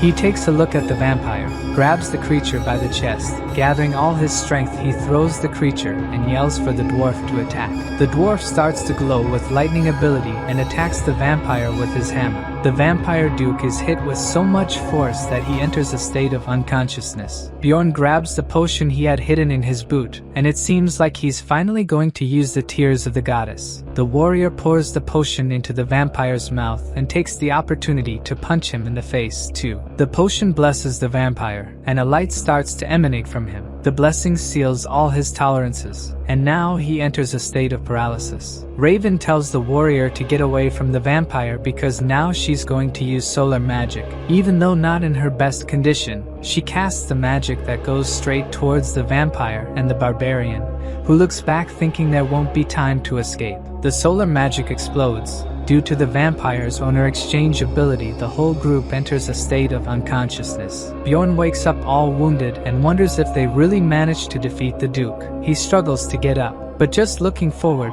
he sees that the vampire was not destroyed, instead activated the immortal ability that greatly increases regeneration. As if that weren't enough, also has the ability source of darkness that makes resist death as long as the heart is whole. The vampire begins to heal rapidly, and Bjorn thinks that if it continues like this, soon he will be fully healed. The rest of the group is unconscious, and the only thing the barbarian can think of is that he needs to kill this creature before it finishes regenerating. Bjorn walks up to the vampire. Looking at him, the only thing intact is the heart. He follows the arms, trying to gather his strength. He punches the vampire's heart and uses his flesh explosion ability. At that moment, the barbarian's hands explode, and it begins as this is his only alternative. He continues using the ability until his life reaches less than 1%. He doesn't stop, the life reaches 0, and a countdown starts. He continues, and mentality points begin to be consumed. He knows he would end up dying even if he stopped, so he continues until his hands disappear, and he simply falls over the vampire's body, thinking of using the remainder of his body in the ability. After all this sacrifice, the Count finally dies. After giving everything he had, Bjorn levels up, but that doesn't mean his life will return. Unexpectedly, as the odds are low, the vampire leaves in essence, and as it is on top of him, Bjorn begins to absorb it, and now his passive ability is not to die until the heart is destroyed. After going through all this, a system window appears saying that the progress is normal, and the administrator is observing this character. Bjorn awakens with a painful expression, and the first person he sees after waking up is Einar. He asks where the rest of the group is, and according to her, they left 3 days ago. In other words, the barbarian was unconscious all this time. Bjorn thinks the maze is already on the 7th day. He moves his hands and realizes that his body is no longer injured. He also notices something else: he is without clothes. Einar says they were worn out, so she threw them away. She reassures him that he doesn't need to worry. She's seen his great warrior. Jokes aside, Bjorn asks what happened while he was unconscious, and Einar says the dwarf took some items, and the mage took the stones. Bjorn thinks that since he's alive, it means he absorbed the vampire's essence, and Einar says they were going to split the stones by luck, but the mage refused and took everything. The dwarf didn't do anything, so he didn't care. The mage said Bjorn took the best item, so he can't complain. Bjorn now knows that she also noticed that he absorbed the vampire's essence. Einar says the mage took the items and left without even waiting for Bjorn to wake up. The two barbarians thank each other for trusting one another, and Einar asks if they're going to leave now too. Bjorn says there's still something he needs to do. He's going to retrieve something. Sometime later, he returns to the city and exchanges his items for money. He says he got very little, only 231,000, but considering he managed to absorb 2 essences, it was worth it. When he goes to get his money bag, the woman seems suspicious and doesn't hand it over. Bjorn finds it strange because she never asked anything before. But suddenly, several guards surround him, and he's left completely puzzled. Now that the portal has closed, we also see that the elf has returned safely. But she's very tired, saying that the 3rd floor is very difficult and that she encountered monsters of 7th and 6th rank. She's in line to collect her money, hoping to find Bjorn to show him the new essence she obtained. She also wants him to test it again. When she arrives at the counter to receive her money, they also suspect her, and 184,000 stones is too much for a 9th ranked explorer. But the elf says she was with her sister, and the guy searches for her name in the book, thus releasing the elf's money. She goes home and takes a bath, starting to change while thinking about Bjorn. When she finishes, she heads to his house, saying she'll pay for dinner because she earned a lot of money. But when she arrives, she discovers that he hasn't returned yet and becomes very worried. After that, a week passes, and the elf returns to see if the barbarian has arrived yet, but she sees the owner of the inn taking things out of the room. He says he's waited long enough, and the barbarian is probably already dead. Later, we see the elf's sister comforting her, who is lying on the street in the middle of the rain. The sister says she heard the news and staying there won't change anything. The elf says she wants to become stronger to protect the people she cares about. While all this is happening, we finally find out where the barbarian is locked in a cell. It seems he underwent an interrogation because he was carrying some items belonging to other people. He claims that they were from people who attacked him. The interrogator says he will find out the truth. Bjorn suspects something is amiss because there is a law that no one should be questioned about the origin of the item. But the investigator wants to know where the beast the barbarian was carrying came from, and he said he got it from some guys who attacked him. But he didn't mention the redhead because he's not a fool, right? The interrogator questions where the barbarian's scar is after he claims to have been attacked, but only then does he realize that the scar disappeared after he absorbed the essence of the vampire. The interrogator doesn't believe Bjorn entered into a rupture, especially since a vampire supposedly appeared in it. Bjorn becomes angry and orders for a mage to be called to confirm his story, but for the interrogator, it's not worth calling a mage for a rank 9 explorer. Even though Bjorn offers to pay the mage, the interrogator doesn't pay much attention and leaves the room. They end up calling a mage, but Bjorn's mental power is too strong, and the spells don't work on him. The interrogator refuses to call a more powerful mage and orders the barbarian to confess what he did. On the 7th day, the man tells Bjorn that there is concrete evidence against him. The interrogator has the message stone that the barbarian took from the looters. He received a testimony from the guild the looters were a part of regarding what the barbarian did, and because of this, Bjorn will be executed in 3 hours. In the cell, Bjorn accepts that the situation won't be resolved through conversation. He needs to prove his innocence somehow. The barbarian grabs the bars and activates the flesh explosion. He walks out of the destroyed cell, and the guard is wetting his pants in fear. He doesn't have time to scream and takes a kick to the face. Now the barbarian is going to get out of there. Bjorn takes the keys from the unconscious guard, and the other prisoners ask to be freed. The barbarian knows that many of them are criminals, but that doesn't matter, and he begins to release them. Someone knocks on the Guild of Explorers' door, and it explodes with hundreds of prisoners escaping. The guild employees offer a reward for whoever captures the fugitives, and the battle begins. Bjorn takes advantage of the confusion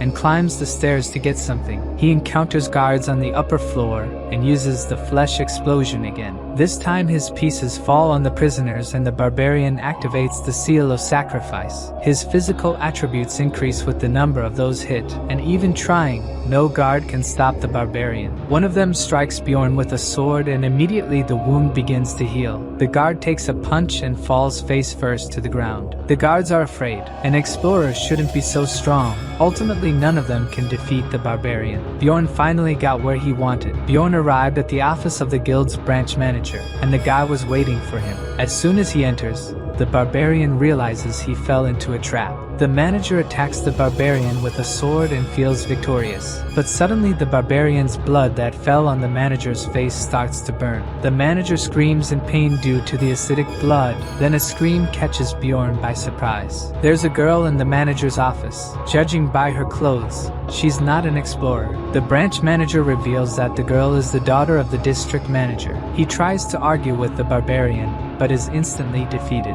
With the girl there, Bjorn's plans change, and she keeps talking, suggesting that the barbarian was already planning something with her. Bjorn calls the guards and orders them to bring the interrogator, the leader of the Looters Guild, and a mage from the Tower of Magic, while using the girl as a hostage. The barbarian goes to the guild's balcony, takes a deep breath, and roars so that everyone below can hear him. Bjorn introduces himself and claims to be a rank 9 explorer who was framed and nearly executed by the guild, making a point to declare his innocence. After creating this commotion, the guild wouldn't be able to cover up his case. In the imposing Tower of Magic, a mage informs that someone is causing trouble in one of the guild's branches. The mage called to resolve the situation is none other than Raven, who was in the rupture with Bjorn. The mage also mentions that a guy took the branch manager's daughter as a hostage, and Raven thinks that guy must be really dumb to have done that. She agrees to go, curious to meet this crazy person. The barbarian is shocked. He didn't expect them to send a mage he knew, and she also didn't expect to see him in that situation. He asks the mage to check his memories to prove his innocence, saying there isn't much time. In return, she says he will owe her a favor. She approaches to use the magic, but the spell seems to have no effect, and the mage asks if he's wearing any magic resistance equipment. At that moment, the interrogator arrives to see how the guild manager is doing, and he is surprised to see that it was the barbarian who caused that turmoil. The interrogator says that all of this is Bjorn's fault, and the guild manager wants to know why the interrogator didn't call a mage to make sure if Bjorn was guilty or not. The manager wants to know if there is any evidence that the barbarian is a looter, and according to the guy, the large amount of magic crystals and the equipment Bjorn had were very strange for a low-rank explorer. Using the communication stone that was with Bjorn, the interrogator contacted a guy who said the barbarian was a looter. The barbarian says that this guy's testimony wasn't even verified with magic, and even the manager wants to know why the interrogator didn't confirm if the information was real. The interrogator loses patience and shouts that Bjorn is lying, that it would be impossible for him to have absorbed the essence of a vampire he found in the first floor rupture. The barbarian might have lied because he knew magic didn't work against him, and the interrogator wasn't going to bring a mage from the tower for someone of low rank. With a bored face, the mage confirms Bjorn's story, leaving the interrogator and the manager speechless. The mage says she was there, but it's impossible to use magic on her to prove what she says. The interrogator can't believe it. He says the mage is lying, and she asks if she was called a liar, showing that the guy has much less power than she does. The interrogator kneels down, apologizing. The mages are as powerful as the aristocrats and protect themselves through their own organization. Now the guild manager starts to interfere because the story seems very strange. The mage agrees that a vampire never appeared on the first floor, but as the guild manager, he shouldn't be so incredulous because the mysteries of the labyrinth have not yet been completely unraveled, and it's impossible to predict what happens there. So he shouldn't be sure that a vampire wouldn't appear on the first floor. Bjorn sees that even in front of someone powerful, the mage is ruthless. Someone else enters the room. The guy introduces himself as Nile. He is the father of the barbarian's hostage, the district manager. Each branch of the Explorers Guild has a manager, and above them is a district manager, who is only below the guild master. A guy is thrown into the room, and the guild manager says they were looking for this explorer. Seeing who the person is, the interrogator is shocked. Bjorn takes a look at the scared guy, saying that it was him who gave the false testimony. The mage uses a spell on the guy and confirms that he was lying. Then the guild manager says that the barbarian is innocent. Bjorn releases the manager's daughter and wants to know what will happen to the liar. According to the manager, he and his clan will be investigated. The interrogator is fired and starts to complain, which only worsens the situation, since the manager says that every case he handled will be investigated, and if there's anything wrong, the interrogator will still be punished. The manager says that Bjorn will be rewarded, will be promoted to rank 7, and will receive new equipment, which makes the barbarian boiling with anger because he could have achieved the promotion with a rank 5 essence that he already has. According to the manager, Bjorn is still very inexperienced, and the barbarian calls for a rank 7 explorer to fight him and show that he is stronger. Raven intervenes to help. She says that it is the first time an explorer has faced a rank 5 vampire and even returns with the essence of the guardian vampire. The promotion is something that Bjorn would normally receive for that. The manager doesn't like it and asks what the barbarian will want. Bjorn, not being stupid, asks for 5 million crystals, and unexpectedly, the manager agrees to the amount. Taking advantage, the mage also asks for 1 million for her work. Back at the magic tower, Bjorn is in the mage's laboratory, which is quite messy. She gives him a strange liquid to drink, saying it's just water. Bjorn sits down and asks why he was brought to the laboratory, and she says she's collecting on the favor he promised when he asked the mage to check his memories. The barbarian says he'll only do it if it's something he can do, and the mage reveals that she wants to study him. Raven says that the research can be useful to both of them. Studying a vampire that had never appeared is a unique opportunity for her. Bjorn remembers they signed some papers, not to talk about the guild incident, and the mage said she would sign if they didn't tell that Bjorn absorbed the essence of the vampire. She just wanted no one to know to be able to research the barbarian. The mage asks him to come to the laboratory once a week for 6 months. The barbarian disagrees, and the mage retorts that he is only alive and got 5 million because of her, so he should be grateful. This only makes the barbarian say that she owes him, which leaves Raven confused. Bjorn stares at the mage and says he absorbed the essence of the body golem against his will because of her. To Raven, he should be grateful for getting the essence, but the barbarian says he was forced to consume the essence so that the mage would survive. Even though she did it to save Bjorn, he says he didn't want the essence, and the mage owes him. The mage thinks the barbarian has gone mad. Bjorn continues to insist that he was harmed by the essence, even with the mage explaining that the essence was very rare and explorers would pay dearly for it. Bjorn tells her to consult other explorers because they would agree with him. The mage thinks Bjorn said that because he thought she didn't know other explorers. She touches a crystal ball and contacts another explorer. After explaining the whole situation, the mage looks apprehensive, waiting for the response, and her contact says he would be very angry if it were him, satisfying the barbarian with the answer. Raven is surprised and tries to say that if the essence were very rare and could only be obtained in a rupture, it would be worth it. Her contact says he would be angry, demoralizing the mage. According to him, mages wouldn't understand the situation, and Bjorn is triumphant with the answer. Defeated, the mage asks how she could compensate someone if something like that happened. The guy replies that he would ask for 15 million if it were him, much more than the mage could expect. It seems erasing an essence is very expensive, and every time the explorer does it, it gets more expensive. Raven probably doesn't have all that money, and she asks what could serve as an alternative. But in this case, her contact says he would split the person's head. Raven doesn't know how to deal with this situation. This contact of hers must surely be powerful, since he is close to a tower mage, and must know how important the balance between essences is. If the mage had asked a low-ranked explorer, they would say any essence is good for them. Now, Bjorn wants to know if she will admit she was wrong. The elder mage appears, saying the barbarian must indeed be special to have won over a mage without using brute force. He introduces himself as Dian and says he is Raven's mentor,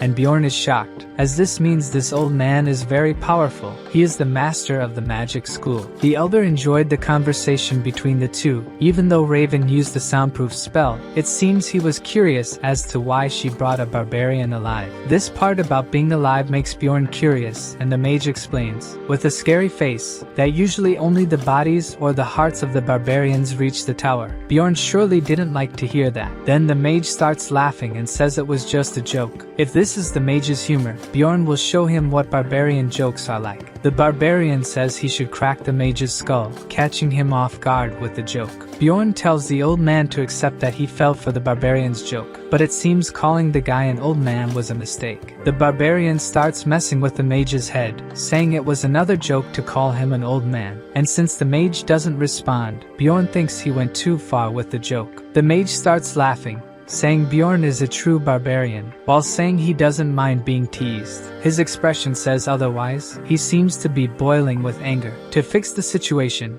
Bjorn jokingly says the mage takes jokes very well, as if he has a bit of barbarian blood. Back to business, the mage has something to offer Bjorn instead of money. He offers the frozen spirit ring number 9425. By the barbarian's reaction, this numbered item means it is very rare. It can only be obtained by defeating Rupture Guardians, and has a unique ability. It's strange they offered such an item so easily. Bjorn wants to know what makes the ring special, and according to the mage, the item can seal one of the essences the user has absorbed. The mage says the ring could seal the essence of the body golem that the barbarian consumed against his will. It seems Bjorn knows some hidden ability of this item, which not even the mage knows, and he accepts the trade. Before the barbarian leaves the tower, Raven asks him not to forget to come back because he promised to help with her research. The girl apologizes for making the mage give a numbered item to Bjorn, but according to Diane, it was just a useless item, worth only 1.5 million crystals, and he thinks the barbarian will be angry when he finds out. As he leaves the tower, Bjorn thinks that, in that world, mages are the smartest people. Still, Raven didn't know about the hidden item in the rupture, and from that, he was sure he is much superior, even to the mages who have no idea of the real value of the item they gave him. After a long time, Bjorn returns to the inn and the owner is surprised because he thought the barbarian was no longer in this world. The guy explains that he threw Bjorn's things away because he thought the barbarian wouldn't come back. Bjorn is furious because he had paid for an extra week's stay and the guy says he will compensate Bjorn. The barbarian holds himself back from doing anything to the guy. The next day, he goes to a trading district with Einar. There he sells the items he got in the labyrinth and pays Einar's 300,000 stones, which she is grateful for the payment. She tells Bjorn that there are people eating clouds on a stick and, looking at them, she feels like trying it too. Einar finds humans amazing for creating something like that while enjoying a meal with the barbarian. A little shy, she thanks Bjorn for still treating her the same way, even though her body has changed. Impossible for Bjorn not to find her cute now. Einar says that the other barbarians started avoiding her because she no longer looked like a warrior. Besides, humans started flirting with her everywhere. Einar is desperate with this change of appearance, and asks the barbarian if she really became so ugly. Bjorn is completely speechless. The girl looks wonderful. She tells Bjorn that she made a decision. She can't enter the labyrinth with the barbarian anymore. Bjorn was left alone. Now Einar is no longer part of his group, and not because of her change in appearance, but because her talents were noticed by an elder, a fencing specialist, and she decided to learn fencing with this mentor. The barbarian asks if she couldn't at least leave one day free to go to the labyrinth, but special training won't let Einar leave the temple for 6 months. It seems Bjorn knows this training, and if it's what he's thinking, it will be a great opportunity for her. Einar doesn't ask the barbarian to wait for her to come back or to let her join the group again, but she promises she will return as a powerful warrior who won't be a burden to him. Bjorn thinks that, after everything his companion went through in the labyrinth, being forced to surrender to the plunderer, swearing by her honor, and having no power to do anything in the rupture, she can't bear so much humiliation as a warrior. Now the barbarian needs to decide if he will find another companion, or go alone to the labyrinth, since he has become stronger. With the 2 essences he absorbed, and considering that his attributes have increased significantly, Bjorn is now stronger than any explorer on the 2nd floor. From the 3rd floor onward, things get difficult, and even though he's strong, there's no way to clear a floor alone. The higher the floor level, the more necessary it becomes to have a group, preferably with members of similar levels. While thinking about this, the barbarian goes to Raven. A mage like her would be a great addition to his group. When the barbarian is about to invite her to the group, she shows him a scary chair for her research in Bjorn. It doesn't seem like anyone has survived it. The mage declines Bjorn's offer without thinking twice. She would only consider accepting if the barbarian recruited other rank 6 members, including a priest. She knows it would be very complicated for the barbarian to recruit these members now. Changing the subject, the mage hands him the result of the vampire essence analysis. Her results are not very detailed, but that doesn't matter to the barbarian who knows exactly what the essence does. And being a guardian essence, it comes with a passive ability that, in this case, makes him resistant to death. Adding the immortal seal and the essence, Bjorn can heal from any wound. Before Bjorn leaves, the mage asks him one thing. She wants to know what Bjorn put in the vampire's mouth while they were fighting. Bjorn knows she's talking about the tear of the goddess, but he decides to play dumb and not say anything about it. To avoid more questions from the mage, he says he's hungry and leaves. Raven is sure he knows something and won't stop until she finds out what it is. In the tower's library, she picks up a book about ruptures, which contains information about the blood-dyed castle. The book talks about the tear of the goddess and the golden mask, but it's hard to know much because the pages are stained. The mage looks up information about the tear in another book and finds out that it's a consumable relic that spreads a very strong blessing when the vial is broken. It's been over a century since the relic was last used to save the Pope. Discovering this, Raven wonders if it was a coincidence that what happened in the battle resembled the power of this relic. If it wasn't a coincidence, it would be very strange for the barbarian to know about the tear's location and how to use it. By defeating the ruptured boss, Bjorn obtained the golden mask. It can be used 5 times, and it makes the user change their face for a month. In the game, the barbarian didn't pay much attention to the item and sold it, but after being unjustly imprisoned, this item could be very useful to Bjorn in the future. In a tavern, people are talking about the guild the plunderers were part of being dissolved, and Owen's sister, who was eating, listens attentively to this gossip. The guild was called Crystal Union and had grown a lot in the last decade. Its members used a communication system with many message stones. One of the guys talking says they weren't even explorers. It seems that at first this guild was made up of common people who needed to pay their taxes, but as they grew, they began to discriminate against outsiders and committed crimes against beginners. After hearing the conversation, Rowan's sister leaves. She remembers everything Erwin went through because of those plunderers. Before leaving, she also hears that it was the Freedom Barbarian who dissolved the guild. People are talking about a barbarian who escaped from prison to prove his innocence. And the most incredible thing about it is that this barbarian was only a rank 9 explorer. By the information, it would be too much of a coincidence for this barbarian to be Bjorn, but it would explain why Bjorn disappeared for a week. The elf goes to Erwin's room and calls for her sister. The girl doesn't seem well surrounded by her spirits, and her sister isn't sure if she should tell Erwin about what she heard earlier. In the Explorers Guild, Bjorn is looking for members for a group. The barbarian wants at least 4 people who work from the 3rd floor up, and the attendant asks for the barbarian's information. As soon as he starts reading, the guy gets scared and says something about 5 stars, but when Bjorn asks, he plays dumb and hands over a list of teams for the barbarian. Bjorn realizes the guy changed the subject, but he didn't pay much attention. Analyzing the list, he finds an interesting name. It was Murad's name, the dwarf who entered the rupture with Bjorn. The dwarf says he invited one more person to join them, and the barbarian is surprised when he hears that a mage would join them. The dwarf starts waving. The new member of the group is arriving. The mage seems young and excited. He introduces himself as Ryal and says he wants to join the barbarian's group. Murad introduces himself as a 6th rank explorer, and the mage is an 8th rank from the royal family. This surprises the dwarf, and Bjorn explains that this means the mage doesn't work for the guild.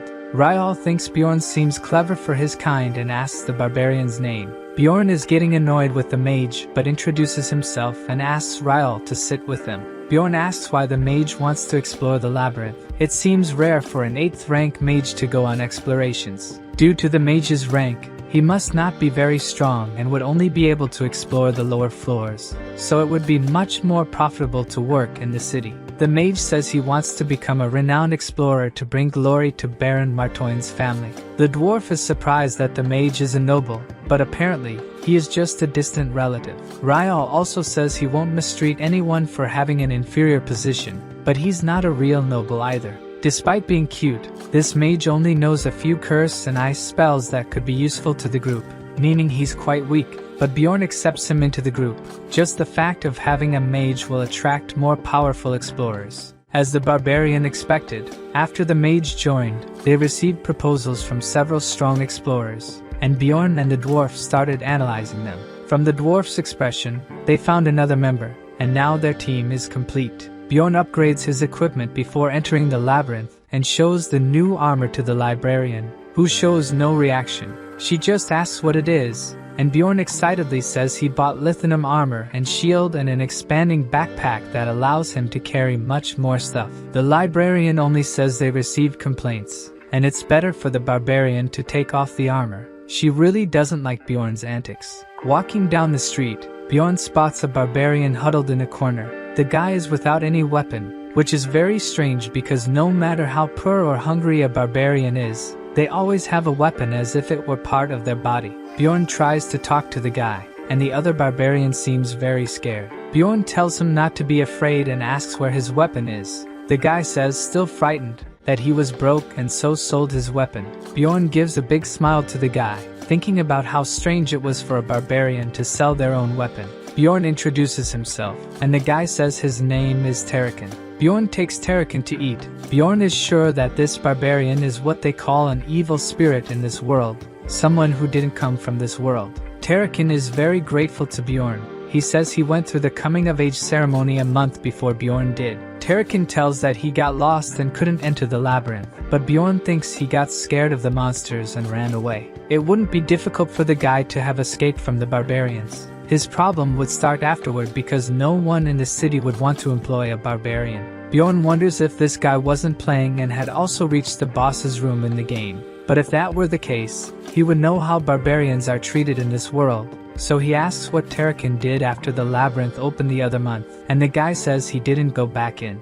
Bjorn gets annoyed. How could the guy miss the chance again? But Terrakin tries to explain that this time he didn't even have a weapon because he had sold his. The guy didn't think about the future, and Bjorn is confused if the guy really played the game. After that, the guy went hungry, cold, and was rejected by the barbarians when he tried to get close. Bjorn wonders how he survived for so long. If he had fled when he came to this world, just like Terrakin did, he could have ended up the same way. Terrakin asks if Bjorn doesn't feel bad and wants to help him. He excitedly says he knows the labyrinth and could help, but Bjorn interrupts him, saying he won't go to the labyrinth with him. This takes all the excitement out of Terrakin, but Bjorn says he will help the guy in another way. Bjorn offers 150,000 stones and tells Terrakin to buy a weapon and enter the labyrinth. The guy takes the coins trembling, and Bjorn tells him to leave because he's tired. Terrakin tries to say he'll repay, but Bjorn interrupts, saying he should leave. No matter what happens from now on, Bjorn doesn't want to see the guy ever again and asks if the guy understood what he said. The barbarian seems like a different person, scary. At home, the barbarian thinks he acted horribly with the guy, but thinking about what he lived in the labyrinth, he thinks he acted the best way he could with Terrakin and hopes the guy survives exploring that place. The day to enter the labyrinth arrives, and the mage is excited. It's his first time entering, and he's curious about every detail of the place. The other group member appears. His name is Braun, and he's 7th rank with 8 years as an explorer. The guy knows what he's doing. Murad is also excited because he hasn't explored with the group in a long time. And finally, the last one to join the group, the semi-human explorer, 7th rank Nisha, who has 5 years of experience. She is eager to destroy some monsters. The dwarf jokes, calling her a princess, and she gets mad. It seems she's royalty from some tribe. With this lineup, Bjorn's new group enters the labyrinth. With Braun's help, the group reaches the 2nd floor in a few hours. But the navigator isn't satisfied since they weren't the first to reach the 2nd floor. Braun has the orientation skill, which shows the direction to reach the portal, which is very useful for the team. Bjorn just doesn't like that this way. He doesn't gain by opening the portal. With Einar or Erwin, he could have opened the portal and gained experience points. But until he has a trustworthy team, it's better not to show everything he knows. On the 2nd floor, they enter the beast den. The dwarf asks how the wizard is feeling, and due to the bad smell of the place, Ryal is almost vomiting. Bjorn remembers that Braun has a scent-type essence and asks how he's feeling. But unlike the wizard, the explorer is not affected by the smell. Braun warns the group to be careful not to step on the waste puddles, and they continue through the valley. The beast den doesn't have traps, but due to its layout, it's very easy to get lost. The monsters they encounter are easily defeated by the team, and with the wizard's magical alarm, they can take 4 guard shifts, allowing each to sleep for 6 hours. It seems that this time, exploring the labyrinth will be much smoother. Ryal doesn't understand why one of them has to stay on guard if they have the magical alert. The problem is that this magic only detects monsters, and explorers are much harder to detect. Knowing this makes the wizard scared, and the dwarf suggests Ryal should rest. The barbarian wakes up to the conversation and thinks this might be the wizard's first and last time with the team. On the second day, Braun says they are approaching the portal to the third floor, where rank 7 and 8 monsters are. The third floor, called the Pilgrim's Passage, is much larger than the others, and even though they might appear in different parts of the floor, all explorers will be together, unlike what happens on the second floor. Misha asks Bjorn if he has been to the third floor before and mentions it took her a year to reach there. Both she and the dwarf took about 2 years to reach the fourth floor. Misha makes fun of the dwarf because she is more experienced than him. If that's the case, the barbarian is ascending the floors very quickly. Suddenly, Braun tells them to stop joking around, and Bjorn thinks he looks even more annoyed, which could be understandable since he's doing all the work, but he continues to be annoying. They enter the third floor, barely stepping onto it when they hear a loud noise. Bjorn shouts for Braun to move away, and several monsters start running toward the group. The barbarian holds off the attack with his shield, finding it very odd to have monsters waiting right in front of the portal. Even using his shield, Bjorn realizes these monsters are very strong. On the other side, the dwarf is struggling to hold off the creatures. His shield starts to break, and he has to use his skill to repair it. Murad mentions the monsters are called Iantro, resembling boars, and are rank 7. The balance of weight ability the dwarf has was acquired by absorbing the essence of one of these monsters. The wizard casts a curse on one of them. Taking advantage of the opening, the dwarf lunges at the monster and hits its head. To finish off the other one, Misha uses Bjorn as a springboard and leaps onto the other creature, eager for a chance to get an essence. These monsters don't usually appear in this location, so Bjorn asks Braun if there are humans nearby. He activates his heat body sensor ability but doesn't detect any human presence nearby. However, he notes that by the smell, there were humans there not long ago,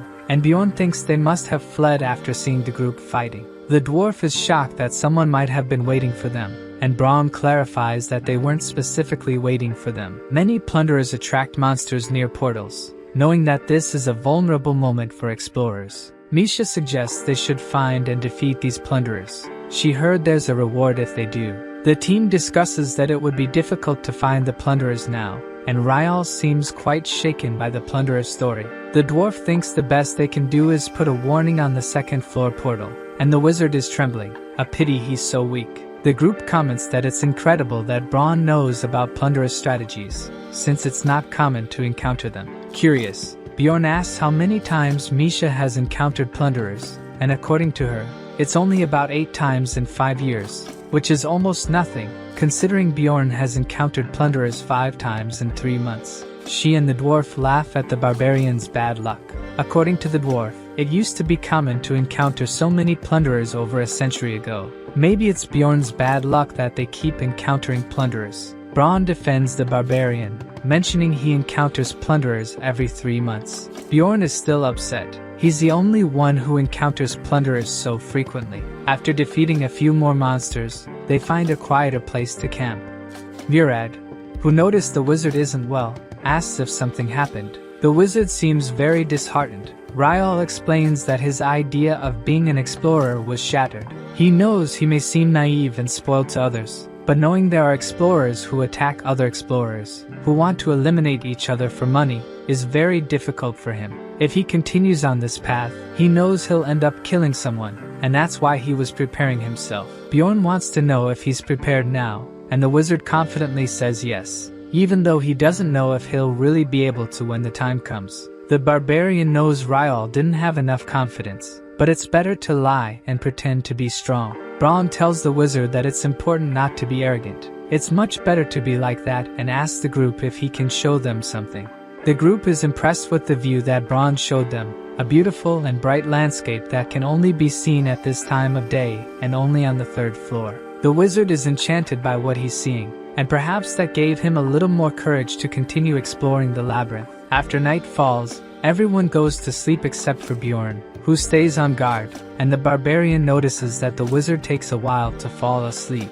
The view must have really changed his impression of the labyrinth. The group resumes exploration, and according to Bjorn's calculations, he still needs another 100 experience points to reach level 4. On level 3, he can absorb up to 3 essences. Since there's still space for one more, he's not in a hurry to level up but wants to absorb a good essence. Braun warns that the group has reached the orc's habitat, the area with the highest number of monsters on the 3rd floor, where only rank 8 or higher monsters appear. If they don't go to the 4th floor, this is the best place they have for hunting. The dwarf thinks it's best for them to fight together, and depending on how they progress, they will decide what to do next. He barely finishes speaking when a band of orcs appears, coming toward them, and Bjorn's group prepares for the battle. Ryal casts a spell of ice spears that precisely hits an orc's forehead, while Bjorn and the dwarf hold off attacks at close range. Misha takes care of the orcs that manage to pass through them, and the wizard and Braun attack from a distance. The teams seem to be doing well until an orc sorcerer appears. He casts the berserk magic on his comrades, increasing the resistance of the warrior orcs by 300% for 10 seconds, which doesn't seem like much. But the orc becomes incredibly strong and manages to break through Bjorn and Murad's shields. The barbarian shouts to Braun that one of the orcs got through, and Braun tries to protect the wizard with his shield, receiving a massive blow from the orc. The group needs to organize to protect the physically weaker wizard. The 10 seconds of strength for the orc end, and Misha appears behind him for a sneak attack, defeating the monster. Seizing the opportunity, Bjorn attacks their sorcerer, who falls without even being able to react. The group is satisfied.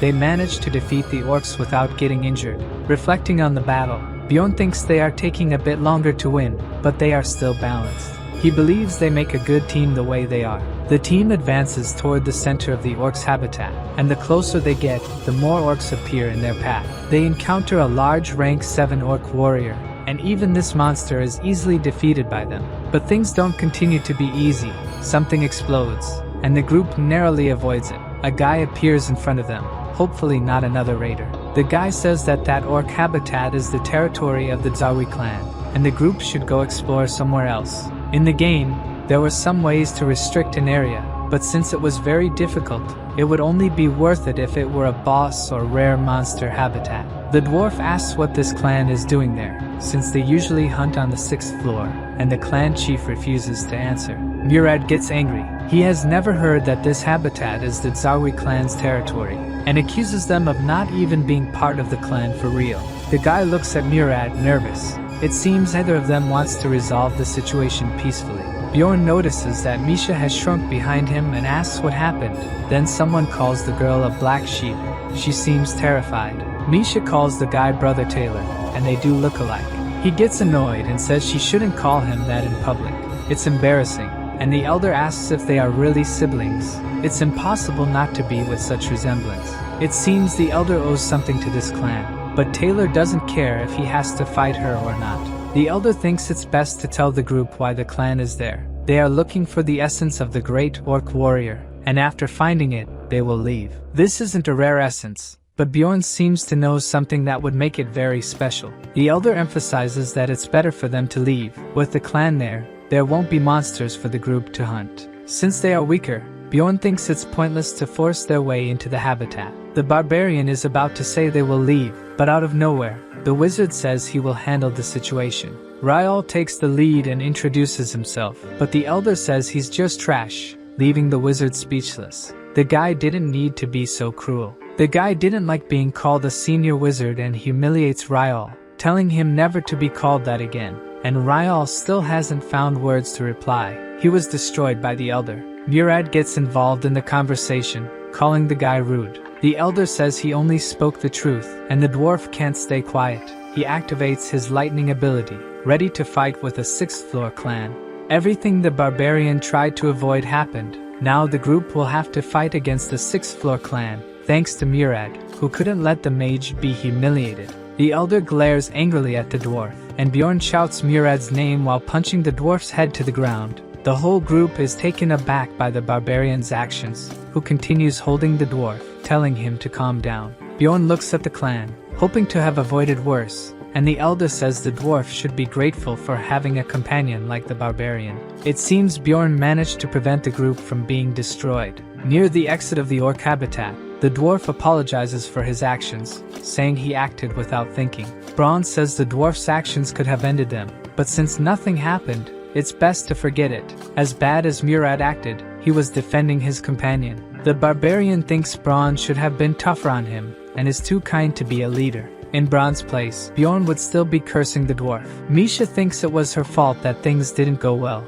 but for the mage, she was the reason nothing worse happened, as she is the sister of one of the clan members. This cheers the girl up, and Bjorn is puzzled by how quickly the group's atmosphere improved. Misha reveals she doesn't talk much about her family because she's ashamed of being the only one who couldn't form a bond with a spirit beast. Demi-humans like her can make contracts with ancient beasts, the spirit beasts. There are several types of contracts that allow summoning beasts, being possessed by them, or using their abilities, and not all demi-humans can make these contracts. In Misha's case, because she descends from the Karlstein family, it's shameful that she doesn't have a contract. When she was a child, she got along well with her siblings, but as she grew up and wasn't chosen by any beast, she was rejected by them and called a half-breed.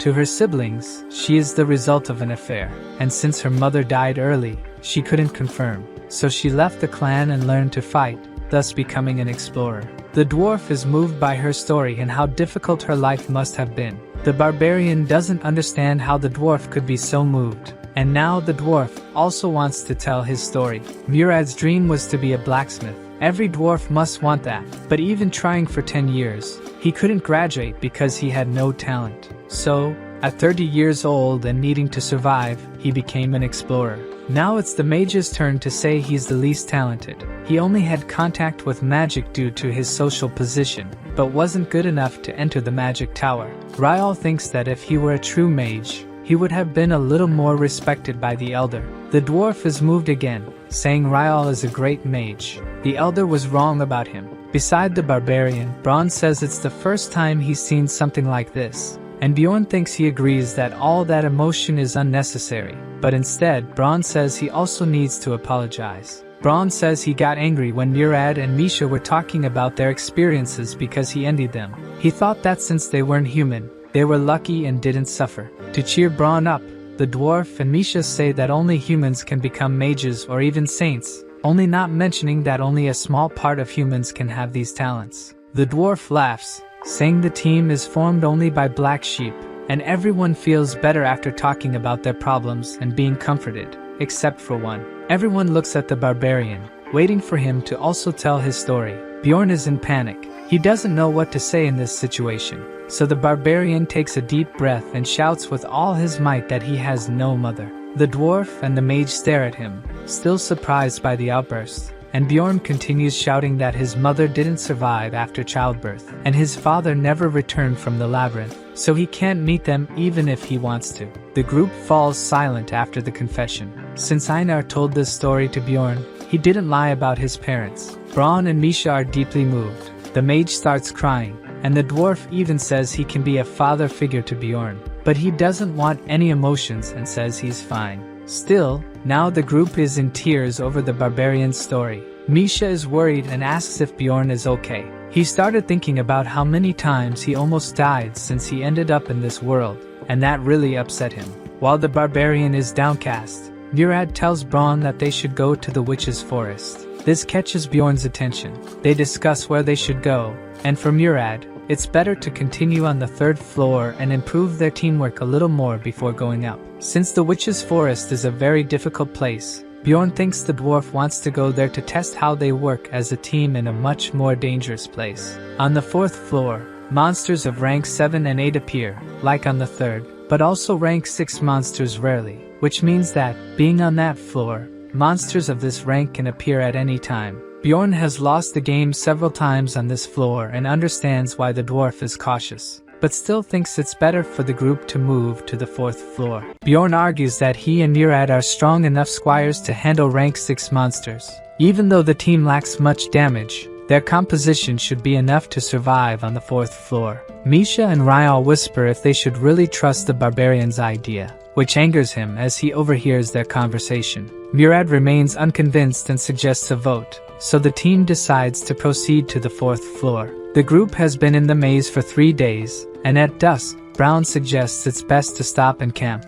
Looking at the clock, Bjorn realizes the group has set up camp at the same time every day. Brown must have planned the camping spots in advance, considering the team's distance and speed, which is impressive. The barbarian asks the guide about the plans for the next day, and Brown says they will be in the witch's forest before noon, showing his reliability as an experienced adventurer who knows exactly how to lead the group.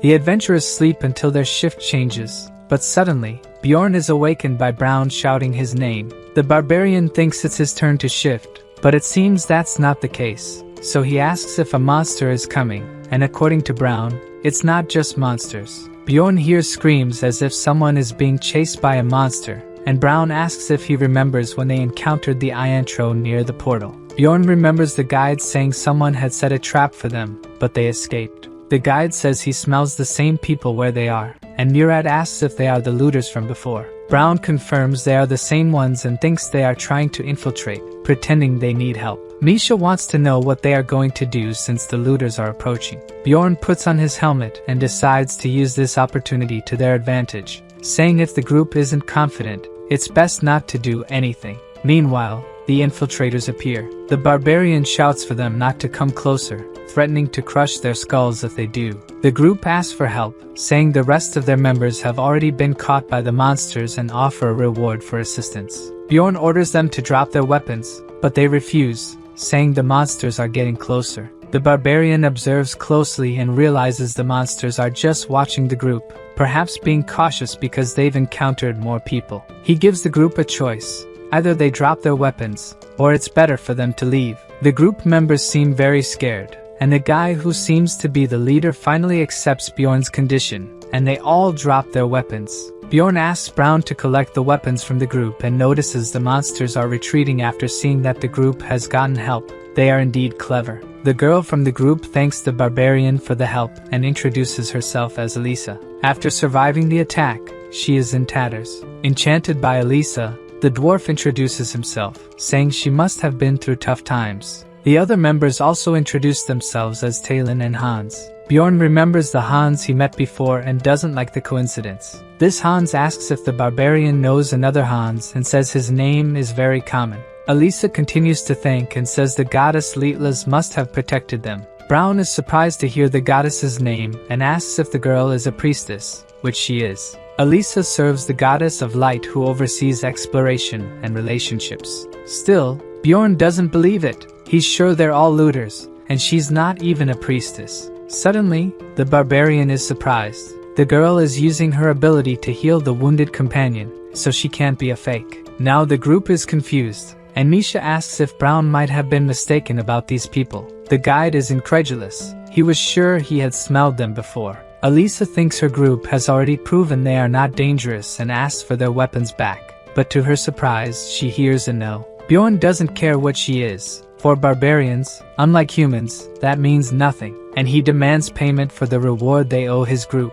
The girl pretends to forget and asks how much they want, and Bjorn asks for 2 million stones, which is impossible for Elisa's group at the moment, but she says they will pay when they get out of there. The barbarian doesn't care. He says he doesn't trust other races and tells them to pay with precious things if they don't have money. Bjorn points to the group's armor, which must be valuable. Hans doesn't question the barbarian, as his life was saved, and starts removing the armor. The barbarian collected all the valuable items they had, but he's still not satisfied. While Elisa offers to heal anyone injured, Bjorn moves toward her to attack her. By rule, he thinks the priest should be the first to be taken down and hits the girl before she can react. His action shocks the whole group. No one was expecting something like this to happen. The barbarian just says he went a bit overboard because he was afraid they were looters. Hans and Talon tremble, thinking they are the next targets, but they are not looking in Bjorn's direction, and Talon is the first to be hit. A kind of purple mist begins to tighten around his body. Behind the barbarian,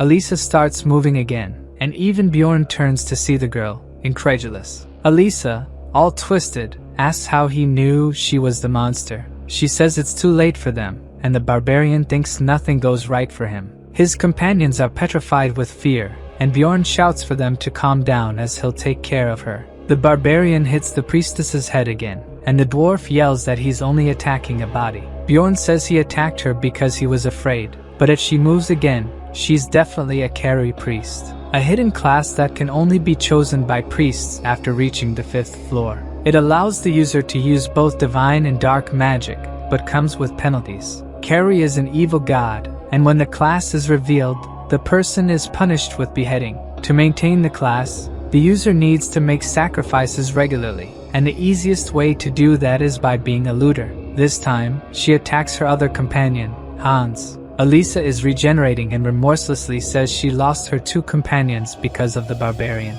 He says she must have been very ill-mannered to blame him for such a situation. It was thanks to Elisa that the 2 perished. She should have disembodied the moment Bjorn hit her. He starts screaming that he can't take it anymore and will avenge her companions, even though, in reality, he's only interested in their items. The girl uses the Death's Call ability, causing Hans and Talon to move again. The dwarf is the first to be startled, seeing the 2 standing. This ability summons the undead, but by using subordinates' bodies, they become much more powerful than monsters. Elisa orders her subordinates to destroy her enemies, but Murad and Bjorn quickly block the attack with their shields. Misha leaps over the barbarian and uses her poison ability to strike at Talon. Meanwhile, Ryal uses his ice spear ability to pierce Hans. Unfortunately, ice and poison magic don't work on the undead. Holding Talon, Bjorn asks if Brown's attack is ready, and shortly after, Brown throws a kind of Molotov cocktail at the enemy, setting it on fire as soon as it's hit by the bottle. The barbarian thinks fire is a great weapon against the undead, but Elisa shows that it's useless and uses the fire of the dead. The ability absorbs all nearby fire. This time, it seems like Bjorn's group is out of effective attack options. So, he shouts for the rest of the group to attack the priestess while he and the dwarf hold her subordinates. Since the barbarian had taken their equipment before, he'll be able to hold them longer while his group goes to attack the priestess. Misha goes straight for her, but Elisa summons a guardian shadow that emerges from the ground. She orders the shadow to destroy the group, but they continue the attack. The priestess starts laughing, unfazed by the attacks, so Misha realizes the shadow is enveloping her, seeming like a curse. She cuts the shadow, which doesn't seem to have much effect. Suddenly, Murad appears, attacking the shadow too, saying Bjorn sent him to help, meaning the barbarian was left alone to hold the 2 undead. Elisa gets increasingly angry, as even though she orders, her subordinates can't protect her. Holding the 2 with a satisfied expression, the barbarian says they're too busy dealing with him. Elisa is furious as she realizes she won't win. She starts floating while screaming she won't forget this humiliation. She uses the spirit form's ability, and the barbarian realizes she's trying to escape. Before disappearing, Elisa says none of them will be able to leave the maze. Bjorn thinks they almost didn't defeat her. Suddenly, the system warns about several curses. It seems she cast more than 15 on Bjorn before fleeing. He remembers Dwaki saying he knew about curses and asking the mage to remove them, but he seems to have no idea how to remove these curses. In fact, he knows curse magic but doesn't know how to remove one. The barbarian is more than furious with the mage, and the system warns that his attributes may be permanently affected if not cured with divine power or magic. Bjorn seems exhausted. Murad asks if he's okay, and the barbarian says he'll survive but feels like he won't make it. The barbarian has been running from curses for over 5 hours. If it weren't for the essence he absorbed,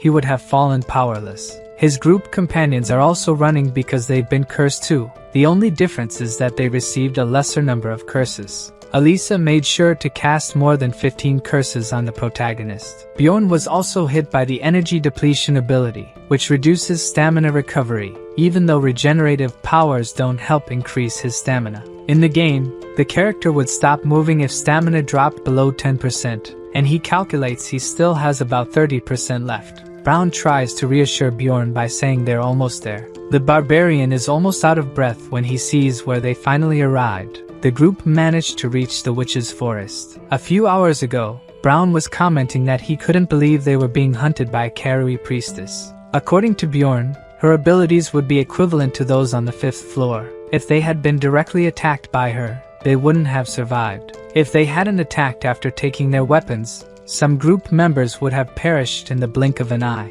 Misha is excited to have a reliable barbarian in the group, showing how incredible it was for him to hit the priestess. Bjorn asks if Brown can track Elisa, but the guide can't find any trace of her presence in the air. The barbarian is sure she'll attack again because they know her identity, and the mage thinks he did a good job before. This only serves to make Bjorn irritated. If they were ambushed while fighting monsters, they wouldn't stand a chance. And that's exactly why Bjorn proposes they head to the witch's forest immediately. As the forest surrounds the portal to the 4th floor, rank 7 and 8 monsters appear, many of them with spiritual bodies immune to physical attacks. But at the moment, the place is their best option. As they enter the forest, the group feels lighter. As it's a special area, all status effects have been deactivated. Brown confesses he didn't expect Bjorn to use the terrain to his advantage, and asks if it's really his first time on this floor. The barbarian disguises it, and says he just studied a lot about the maze, which makes Misha and the mage laugh. They've never heard of a barbarian who reads books. Suddenly, an abnormal status effect hits the group. Some tree-like monsters start hurling insults at them. Although Bjorn wasn't affected by the mental attack, the same can't be said for his companions. Misha is crying and asks how he can withstand these attacks. The dwarf and Brown also seem unaffected by the attack, but the mage reacts even worse than Misha. Bjorn finds the effects of the attacks fascinating, as if he's seeing everything through a convex mirror. He asks if Ryal can use magic in this state, and he assures he can. Murad thinks it's best to take a break and offers to take the first watch. Bjorn collapses on the ground, exhausted after everything he's been through. The dwarf goes to him to talk about Elisa. When he was recruiting members for the group at the guild, a girl always bombarded him with questions, and thinking about it now, that girl was Elisa. He says that the first time they met in the Citadel, he got a numbered item, the Guardian's bracelet, and suspects she may have heard about it. He got bracelet number 3112, usually found in ruptures above level 4. Hearing this, all Bjorn can think is that, even though he didn't do anything, the dwarf got an item worth 50 million stones. The barbarian wants to know why Murad didn't recognize her before, but according to the dwarf, the first time she wasn't dressed as a priestess, with tattered clothes. Bjorn remembers the group having a meeting at a bar, so she might have heard and planned to attack the group in advance. Murad quotes a dwarf saying that danger always accompanies treasures, but Bjorn tells him not to change the subject because the dwarf was careless not to recognize the girl. The dwarf doesn't seem to care and asks Bjorn to rest a bit. Once again, Bjorn is awakened by someone shouting his name. Brown is surprised by the barbarian's ability to sleep soundly in such a place. He asks where the monster is, and Brown says it's close. Looking closely, there are several fairies flying near the group. They are rank 9 monsters and don't seem friendly at all. They release poisonous dust mixed with stimulant substances, but they don't attack unless threatened. Seeing these creatures gathered means that monster is nearby. Bjorn asks if they should fight it, and the dwarf agrees. Since the mage is feeling better, Murad will make the monster show itself. He uses the lightning ability, followed by the cutting ability that hits the fairies as if they were struck by an electric shock. The monster, which was just observing, decides to appear by breaking the trees in its path. It's a giant half-troll monster of rank 7. This monster appears only in the witch's forest, and usually follows groups of fairies. The half-troll attacks with a club and hits Murad's shield with all its strength. Even though it's sturdy, holding off the attack was difficult for him. Bjorn remembers that the dwarf doesn't have as much pain tolerance as he does. One of the main reasons this place is avoided is that, thanks to the pain enhancement, warriors feel the pain of the attack multiplied. Most monsters there are immune to physical attacks and use mental abilities, so it's a place where warriors will suffer. First, Ryal casts an ice enhancer, which drastically increases the intensity of the next ice magic, and then uses the much more powerful ice spear magic, hitting the half-troll in the chest and defeating the monster. Unfortunately, it doesn't leave any essence when defeated, so Brown thinks it's best for the group to move on. This forest is not a good place to rest. Right ahead, he sees something unpleasant. It seems that explorers are approaching them. A voice tells the explorers that it's them. Elisa appears again, playing the victim, saying that Bjorn's group slaughtered her companions. The apparent leader of the group, who also appears to be a priest, asks Elisa to stay behind. Bjorn knows it won't help to explain the situation to the other group and asks Murad to use that item. The dwarf seems uncertain about using this ability but activates the Guardian bracelet, which temporarily repels enemies and grants immunity to allies, giving the group a chance to escape. Fleeing, Misha asks how that woman managed to find them in the forest. Bjorn imagines that she couldn't track the group after they entered the forest, so she must have encountered a group of explorers who would be useful and played the victim, as if she had been attacked by looters. After making the groups fight, she probably planned to capture all of them. The barbarian tells Misha to focus on running. The effect of the ability only lasts 5 minutes and must be ending soon. Indeed, shortly after, the ability's effect ends. In a group, the scout is the first to detect enemies, guiding companions through the best path using previously gathered information and labyrinth experiences, at least up to the 3rd floor. In the Witch's Forest, the last gate before the 4th floor,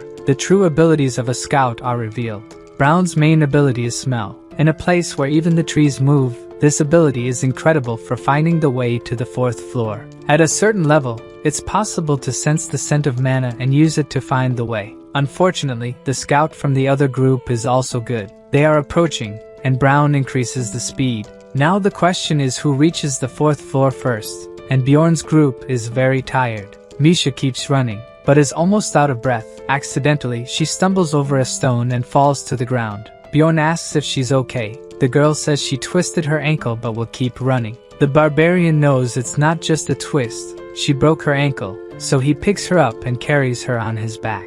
Suddenly, the barbarian realizes the dwarf isn't in front of them anymore. Misha worries they may have separated from the rest of the group, saying Bjorn should have followed them, but the barbarian tells her to be quiet. Brown must have noticed they've separated from the rest of the group and will come back.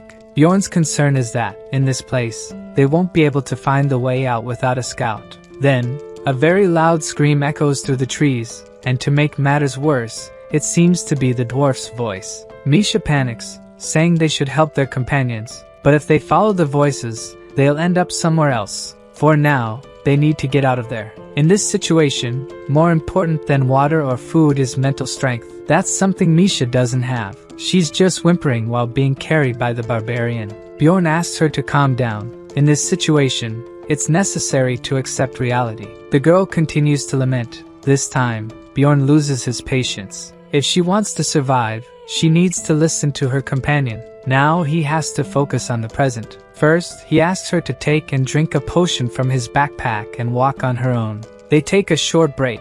Misha can walk now but thought she was going to die. The barbarian wants to know if she can fight now, and the girl confirms she can. It's been 4 days since they entered the labyrinth, and Bjorn needs to survive for another 11 days with only a short-range warrior by his side. The worst part is that most monsters there don't have physical bodies, making it impossible to attack them. They urgently need elemental abilities. The barbarian has made a decision and suddenly asks Misha if she's married. She reveals she's not, so the barbarian wants to know if she has any belief that prevents her from showing her naked body to a stranger. She finds the question strange but says no. Bjorn says that's great, and he takes off his helmet. He begins to approach the girl, who finds it all very strange and asks him to back off, protecting her body, saying she's not ready yet. So, Bjorn stops approaching and offers her a ring, saying he was waiting for someone worthwhile to give the ring to, which only confuses the girl. Bjorn asks her to swear to her guardian spirit that,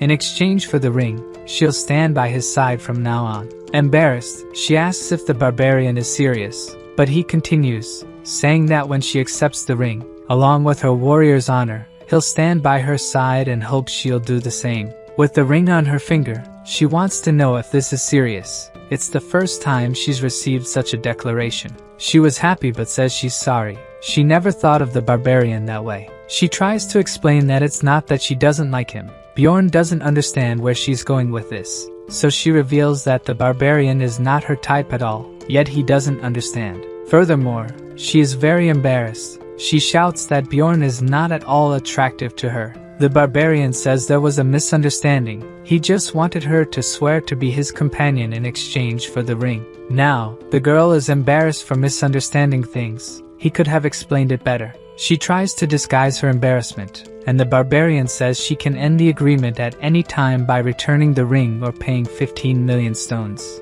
Misha finds it extremely expensive. What could be in this ring to be worth so much? And Bjorn says the ring can grant her greatest wish. He only made this choice because he knows the game. Holding her hand, the barbarian reveals that he's going to awaken Misha. The item numbered 9425, the Frozen Spirit Ring, is the item Bjorn received from the Raven Master. At first glance, it seems useless, but it has an unusual effect when destroyed. After spending a lot of time playing, the protagonist discovered that if the ring is worn by a beast man without a contract with a spirit beast, when it's destroyed, an event occurs. A magical beast named Skadia awakens from its seal, offering a contract to Misha. Obviously, she wouldn't miss this chance and accepts the contract with the beast. The creature transforms into a freezing mist that envelopes Misha's body, and the contract is sealed. Misha can't believe she got a contract so easily and asks how Bjorn got such an item, but more importantly, why her father never told her about it. The barbarian says her father probably didn't know about the ring's powers. It seems this power was recently discovered by a wizard. She's curious how the barbarian knew this and acquired the ring. Before answering the girl, Bjorn thinks it's better for her to put something on first, and only then does she realize her situation.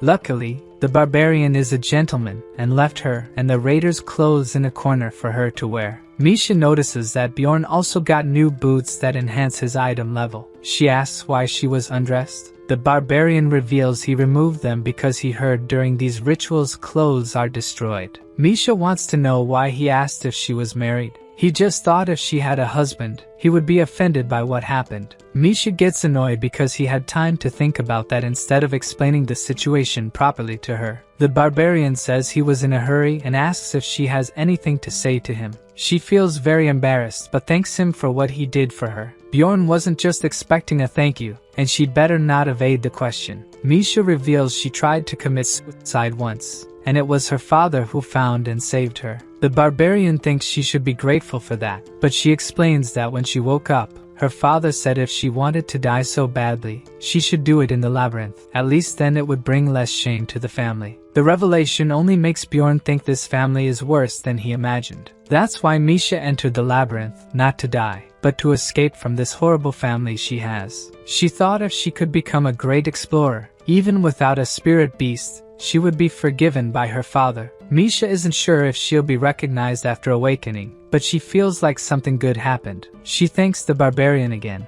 She'll never forget what he did for her. Bjorn asks if she swears by her guardian god, and the girl smiles and takes the oath. Beastmen who make contracts with beasts usually gain abilities to summon, strengthen, or gain powers. In Misha's case, she received strengthening, with her body imbued by the magical ice beast. Finally, they can attack with attributes, and will be able to fight against spirit monsters. These monsters are weaker compared to their ranks. With attribute attacks, Misha can now fight alone. Just like the barbarian's seal has levels, spirit beasts also have stages. Since Misha is in stage 1, she can't yet imbue her weapon with the attribute. Fighting isn't a problem for a warrior like her, but fighting alone in this forest won't be easy. More and more spirits appear, and Misha won't be able to handle them, so the pair decides it's better to flee. The real challenge begins now. 11 hours have passed. During this time, they fought the monsters in smaller numbers and fled from larger groups. Misha complains of feeling exhausted from the battle, while Bjorn collects the crystals left by the monsters. Luckily, they didn't encounter any rank 7 monsters, and there's also no sign of Elisa.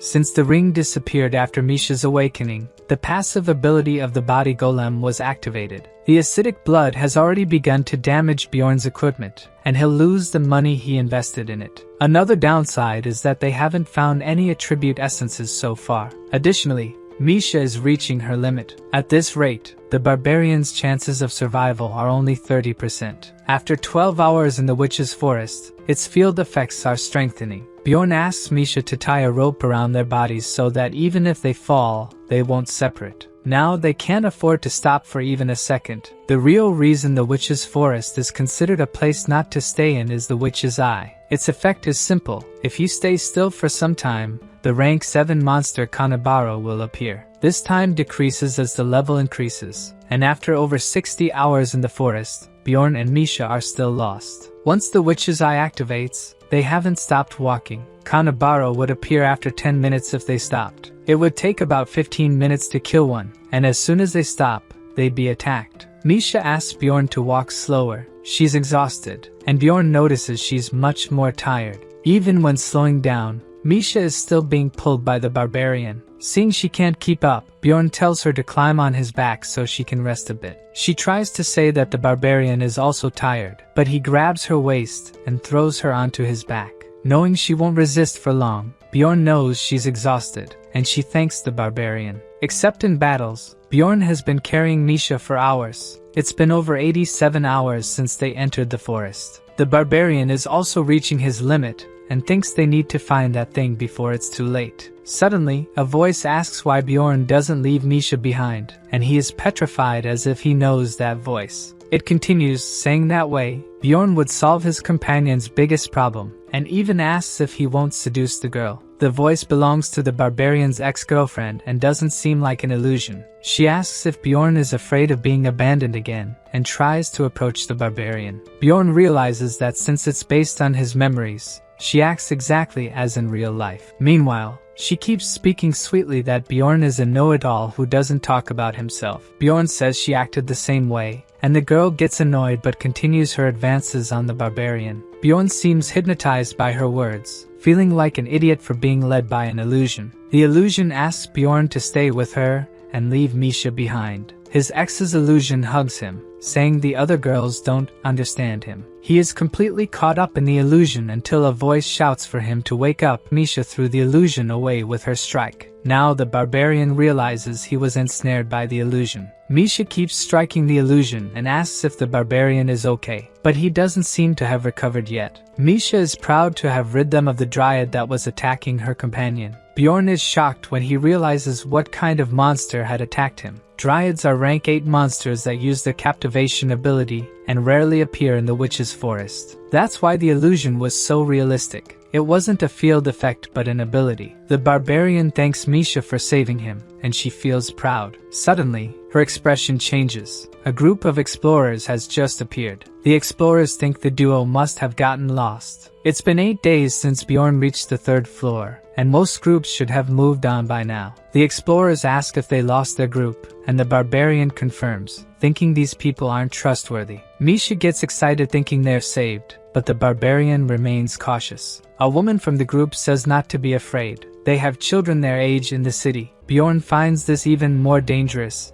and refuses to go with them. If this group really has children to feed, it means they have even more motivation to earn money. Misha doesn't understand why Bjorn is being cautious. Whenever the barbarian thought about what he would do if he met other explorers, the answer was to ask for help. Offering a reward in exchange for the group guiding them to the exit would be beneficial for both parties. Before proposing an agreement, Bjorn wants to know more about them, so he introduces himself. The scout of the group introduces himself as Hans, another Hans. Based on his experience with people with that name, the barbarian becomes more apprehensive. It's one more reason not to trust them. The group also has 2 warriors and 2 archers. If they don't have good intentions, they are a dangerous group. The barbarian whispers to Misha, asking if she trusts his judgment, and she confirms. He thinks he might be paranoid, but this group is suspicious. Bjorn thinks it's best they leave, and Hans asks if the pair wouldn't want help. The barbarian really wanted to,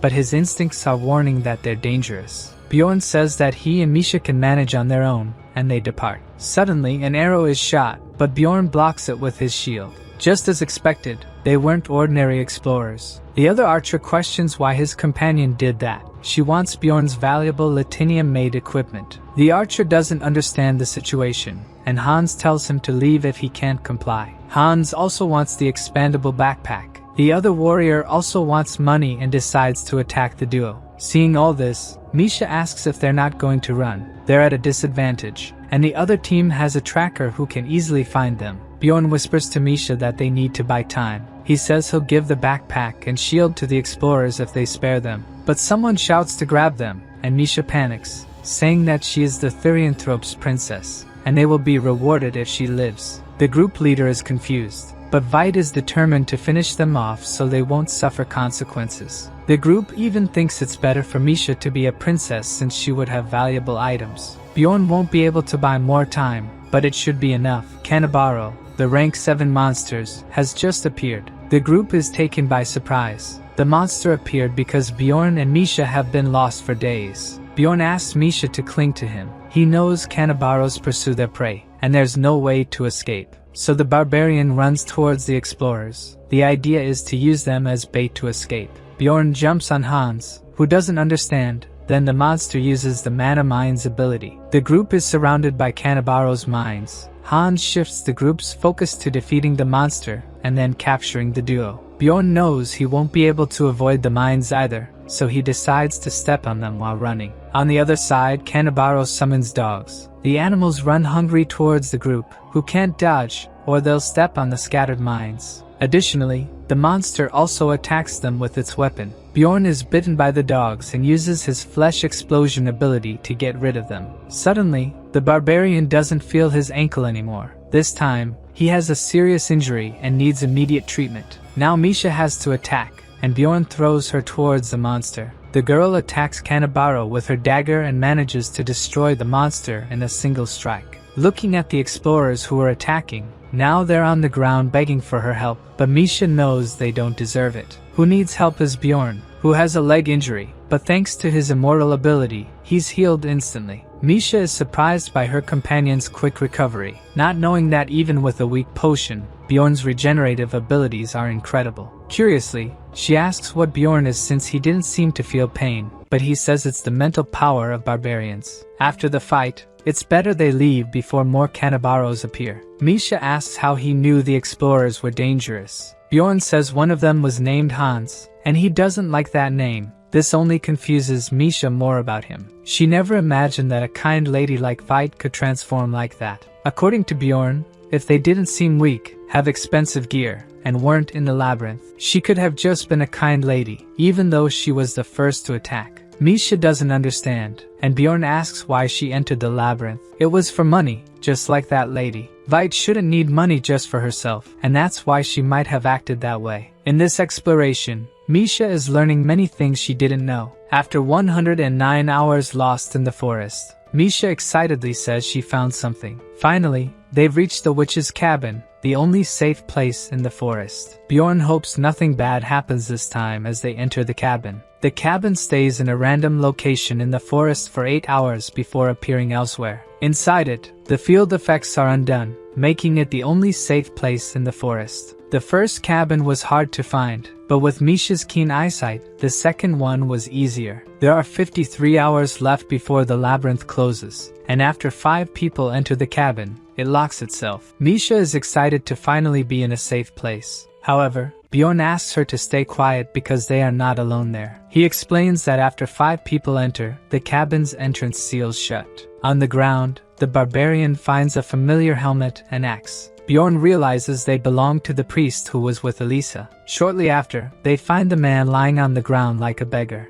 Misha warns that his companions are inside the cabin, and before going in, Bjorn knocks the man out. They tie up the group inside. Misha thinks the priest won't last long in his condition. Bjorn then pours a healing potion over the man's head. He screams in pain because the potions heal but are painful. He asks if Bjorn is the barbarian he encountered before. The priest yells that it was all a misunderstanding. They were being manipulated by Elisa. They stumbled upon Bjorn's group after they separated. They injured Brown in the shoulder to leave them without a guide and unable to escape the forest. But suddenly, a light appeared and threw them backward. When they woke up, they were without their guide, thanks to Ryal's spears. From their story, the scream Bjorn heard earlier was from Brown when he was injured. Without their guide, the priest group wandered aimlessly through the forest. On the second day, problems started. Elisa began draining Hans's life force. Only then did they realize she was an evil Karui priestess. The priest swears they attacked Bjorn's group because they were deceived by Elisa. He asks for forgiveness, saying they will compensate for the damages and begs Bjorn to show mercy. Misha lets Bjorn decide what will happen to them. Bjorn recalls everything he's had to do since entering the labyrinth. Despite being attacked by these guys, no one was seriously injured. In his mind, there's a debate about whether to let them go or not. His barbaric side thinks they will cause trouble again, so it's better to get rid of them. However, his human side believes they made a mistake but deserve another chance. They might have deserved it in the world he lived in before. Bjorn asks Misha for her opinion, and she doesn't trust them. Whether it was a mistake or not, they attack to kill, and she's learned that shouldn't be forgiven. This makes the barbarian think more clearly, and he decides to get rid of them once and for all. With this decision, Bjorn gains another point of mentality. He knows that after coming to this world, he has to live with the weight of being a barbarian. Bjorn asks Misha to take their equipment. He then offers a sacrifice to the cabin, so it remains open for another 8 hours. With their supplies, they can rest there for up to 24 hours. The barbarian decides to rest first and flops onto the bed, which is much softer than he's used to. He thinks that the more he lives as a barbarian, the better he behaves as a human. After dreaming about his ex-girlfriend, he wakes up startled, finding Misha sleeping soundly beside him. He reflects on everything he's experiencing and realizes he slept for 7 hours straight. He also notices Misha is still asleep and gets annoyed that she doesn't want to get up. There's 1 day left before the labyrinth closes and 1 hour before the cabin shuts. If they hold out a little longer, they can return to civilization. When they return to the forest, things are very different. Misha asks Bjorn if he knows what's happening. He remembers that in the game, after making 7 sacrifices in the cabin, a special condition is fulfilled. It releases the Chaos Lord Ryakis, who starts roaming the floor. In the game, they were called floor masters, and each floor had its own. Misha is in a panic. She didn't know there was a lord on the 3rd floor. The method to summon him was kept secret because it wouldn't be enough with just a few explorers. Even the floor monsters hide from Ryakis, who kills anything in his path. The portal to other floors closes when he is summoned, so it's better for whoever is on the floor to prepare. Misha starts asking why he appeared, and it was probably because of them. Bjorn explains that when they burned the sacrifices, they fulfilled one of the conditions to summon him. He didn't imagine that others were doing the same. Misha becomes desperate and blames Bjorn, thinking everyone will die. To make matters worse, Bjorn says it's better if no one knows it was them, or it may not end well. At least the status effects were undone, and they can leave the forest now. Bjorn decides the best course of action is to head toward the orc habitat. According to the dwarf, the Jarwi clan operates above the 6th floor and has hundreds of members. If the duo stays close to the Jarwi clan, they might have a chance of survival. The barbarian imagines that at least 10 teams like theirs are on the 3rd floor. When they arrive at the clan, one of its members is trying to organize the explorers. There are dozens of them desperate, not knowing what to do. Bjorn realizes the place is in complete chaos. The clan's priestess casts a spell of evil destruction. The man who seems to be the leader asks everyone to calm down. They are in a safe place. In a day, the 3rd floor labyrinth will close, and according to their contract with the royal family, they will ensure that most explorers return. But if anyone breaks their rules or causes conflicts, they will be expelled. Bjorn sees that the speech calms the explorers, and thanks to the priestess's magic, they will be able to rest a little. The proclamation, Destruction of Evil, allows only humans to enter and exit a location. Even so, Bjorn doesn't think they can let their guard down. He knows they will have a problem soon. Bjorn asks Misha if she trusts her ears, and she says she doesn't know but has received compliments. He doesn't understand what she meant and asks if her hearing is good. Misha confirms, and he asks her to listen to the conversations around them and tell him if she hears anything useful. Bjorn overhears a group saying it's been 10 years since the floor lord appeared. They wonder what kind of idiot could have summoned him. At least they have a 6th floor clan to protect them. The barbarian also thinks that with this clan by their side, they can survive. Meanwhile, Misha sleeps peacefully, leaning on the barbarian, until he wakes her up, saying something is about to happen soon. She asks what he meant, and Bjorn tells her to look around. There are too many people there, at least 500. By Bjorn's count, there are only 50 clan members there, so first, they will observe how they control this crowd. The clan leader asks again for the explorers to calm down. Thanks to the priestess's magic, that is the only safe place on the floor, and therefore, she would like them to show respect to her god. Everyone must immediately give 1 million stones or the equivalent of what they have. Bjorn knows no one carries that amount, so this is how the clan maintains order by taking equipment. The leader continues, saying the payment is also a fee for their protection. Even if they lose potions or equipment, at least they will be safe. Bjorn remains concerned. Even though this magic is strong, it doesn't compare to the power of the floor master. He knows that not even this clan will be able to defeat the master, but it's better to do what they ask. At least they won't have to give up their equipment, since they collect various items. Bjorn notices a group indignant about having to pay so much for just one day of protection. Several people leave the protected area because they refuse to pay for protection. Misha returns after paying the fee for both of them. Bjorn calculates that the clan must have earned at least 300 million stones by charging for protection. The barbarian is convinced that if the Lord comes there, it will be their end. Both those who stayed and those who left are trying to be positive that they won't encounter the Lord. Still, Bjorn prefers to prepare for the worst. With 5 hours left before the labyrinth closes, they are found by the Floor Lord. His passive, Desperation Rain,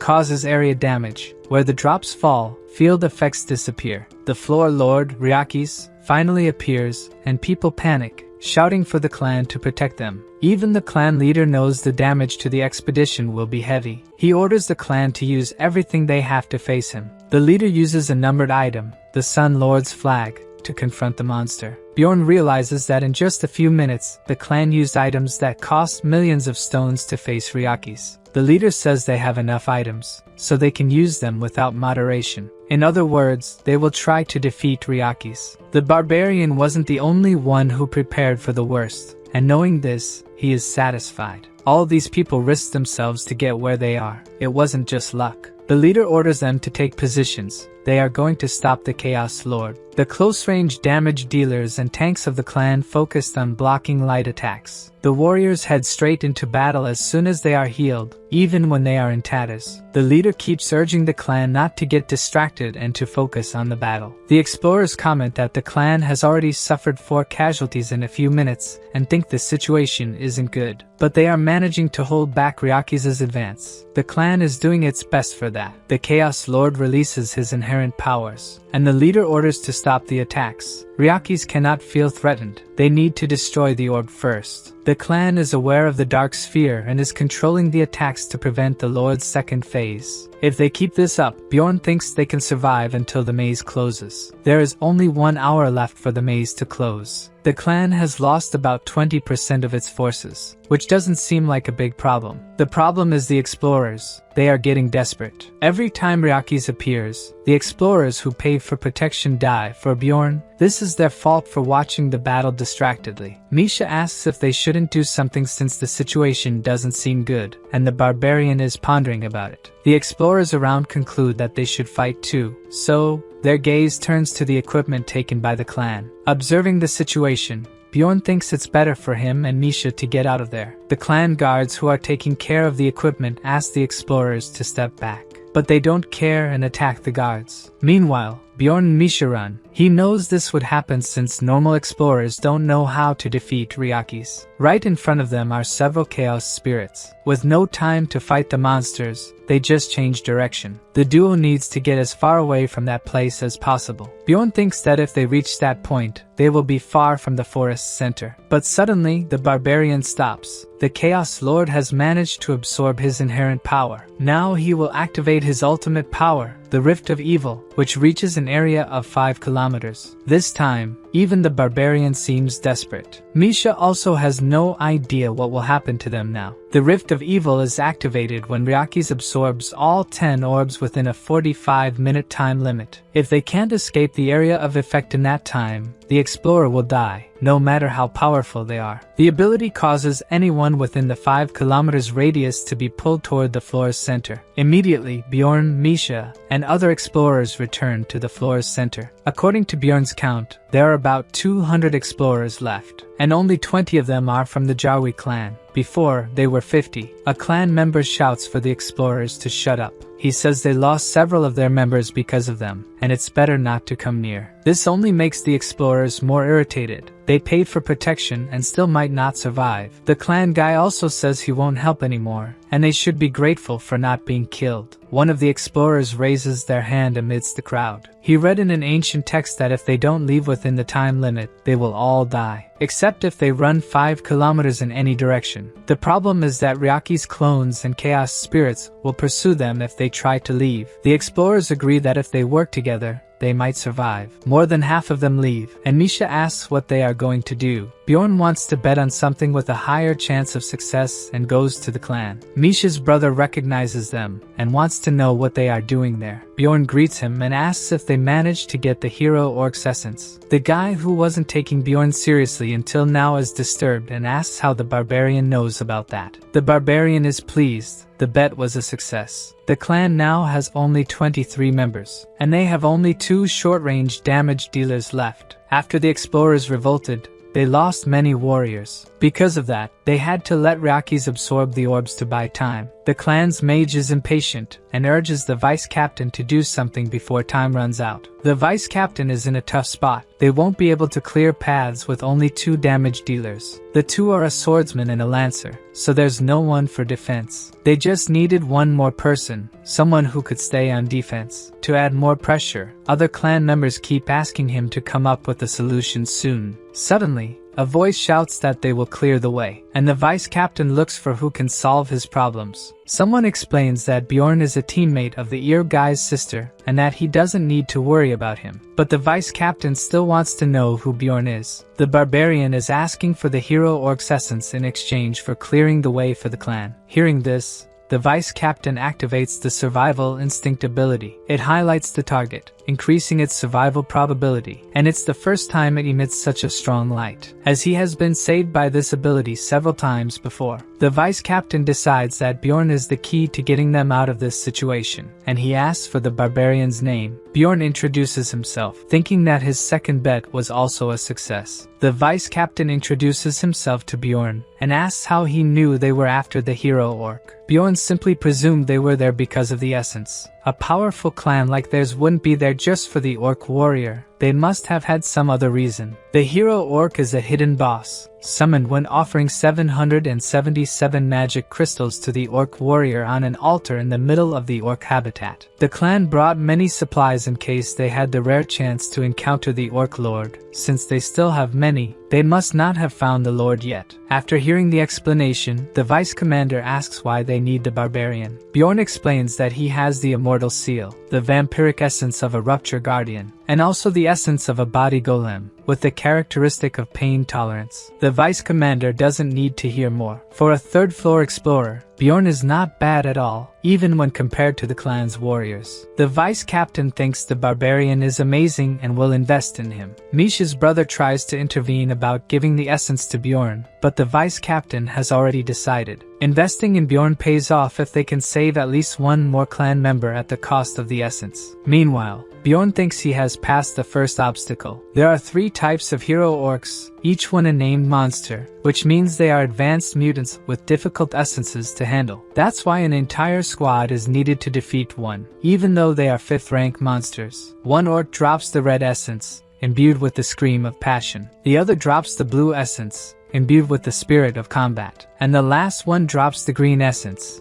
on which Bjorn's shout ability is based. And it's precisely this Orc essence that the clan obtained. By absorbing it, strength, agility, combat spirit, endurance, and hardening attributes increase. Bjorn can feel the new power flowing within him and wants to use it now. The vice captain tells Bjorn to remove his equipment first and offers several scrolls and potions. Bjorn hands his backpack to Misha and asks her to keep an eye on the clan. Then, the barbarian uses several defense, support, and regeneration scrolls. After that, he drinks 3 potions at once. The clan's mages also use various protective abilities on the barbarian. Finally, the vice captain tells Karlstein that Bjorn's ability will be more useful with his. When Bjorn uses the Blood Owner ability on himself, he absorbs the corrupt ability. When activated, it reduces the maximum attributes of the essence by 1, but active abilities increase by 1.5 times. Finally, the time has come for the barbarian to use the ability he gained. He struggles to imagine the ability, gigantification. Bjorn's body grows, as well as his attraction value and physical attributes. He looks like a giant compared to the others. Misha blushes, as the barbarian's clothes tear due to the size increase. So, the vice captain asks for some cloaks to cover Bjorn. After being covered, Bjorn is ready to move forward. They have only 30 minutes to defeat the Lord, but Bjorn is confident he will succeed. The barbarian lets out a war cry and runs toward Ryakis. The other clan members follow behind him. In addition to them, Misha and 40 more explorers follow, in exchange for having their equipment returned. Bjorn uses the sacrifice seal on the explorers, further increasing their physical attributes. At this moment, the barbarian is overflowing with power. First, miniature clones of Ryakis appear, each 2 meters tall, but they are small compared to Bjorn. When these monsters are destroyed, they cause damage to the opponent. Even with tolerance, Bjorn still feels pain when destroying them. Thanks to the vampiric essence, he knows he won't die unless his heart is destroyed. But the vice captain warns that he's being careless and doesn't need to attack so many at once. The problem is that with active gigantification, more monsters are attracted to Bjorn. This makes the explorers behind him safe, since most monsters focus on Bjorn. Misha's brother also attacks the monster clones but receives damage reflection and asks the priests to heal him. Seeing this, the barbarian tells him to stop injuring himself unnecessarily and retreat. Bjorn needs to be the only one at the forefront. When his life is below 50%, all resistance and tolerance attributes increase. The orc's passive ability, the hero's path, increases all defense powers when life is below 50%. And when it reaches 20%, it maximizes these effects. To use this in the best way, Bjorn asks everyone to stay behind him. He will take care of everything alone. In the rear, Misha's brother meets the elder mage, who thinks it was a good choice for them to stay in the rear. But Karlstein feels useless having to be in that position. In the short time he spent at the forefront, he realized that was no place for a human being. He had thought Bjorn was just an ordinary third-floor explorer with good pain tolerance. But now, he wonders how the barbarian can continue advancing without hesitation.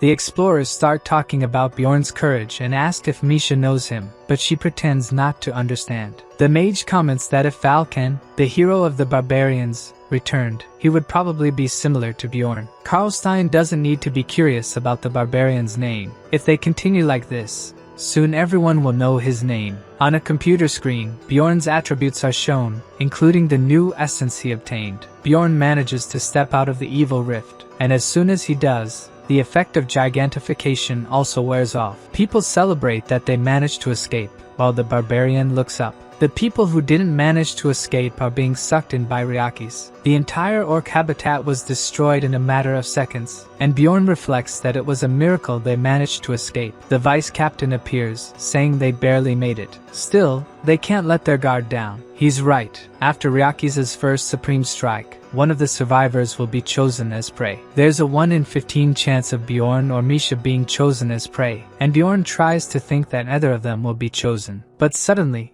Misha is on the ground and calls for Bjorn. She has been chosen as prey and has fallen into a state of paralysis. The barbarian can hardly believe their bad luck. Unaware that she's the prey, Misha asks what's happening to her, until she notices that everyone's gaze has turned to her, including Karlstein's, her brother. The prey is the only target chosen by Ryakis and will be unable to move, meaning she will be pursued until caught. The vice captain offers protection and asks if Bjorn wants to join the clan, but the barbarian has no intention of working for them. Thus, their agreement comes to an end, and the vice captain wishes him good luck if they survive. But the vice captain believes they won't lose to the Lord. As a farewell gift, the vice captain asks the mages and priests to start. They cast spells to increase Bjorn's speed and regeneration. He thanks them for the help. At least if they survive, the Lord won't go after the clan. There are 15 minutes left before the labyrinth closes, and in that time, Bjorn and Misha cannot be caught. On Bjorn's back,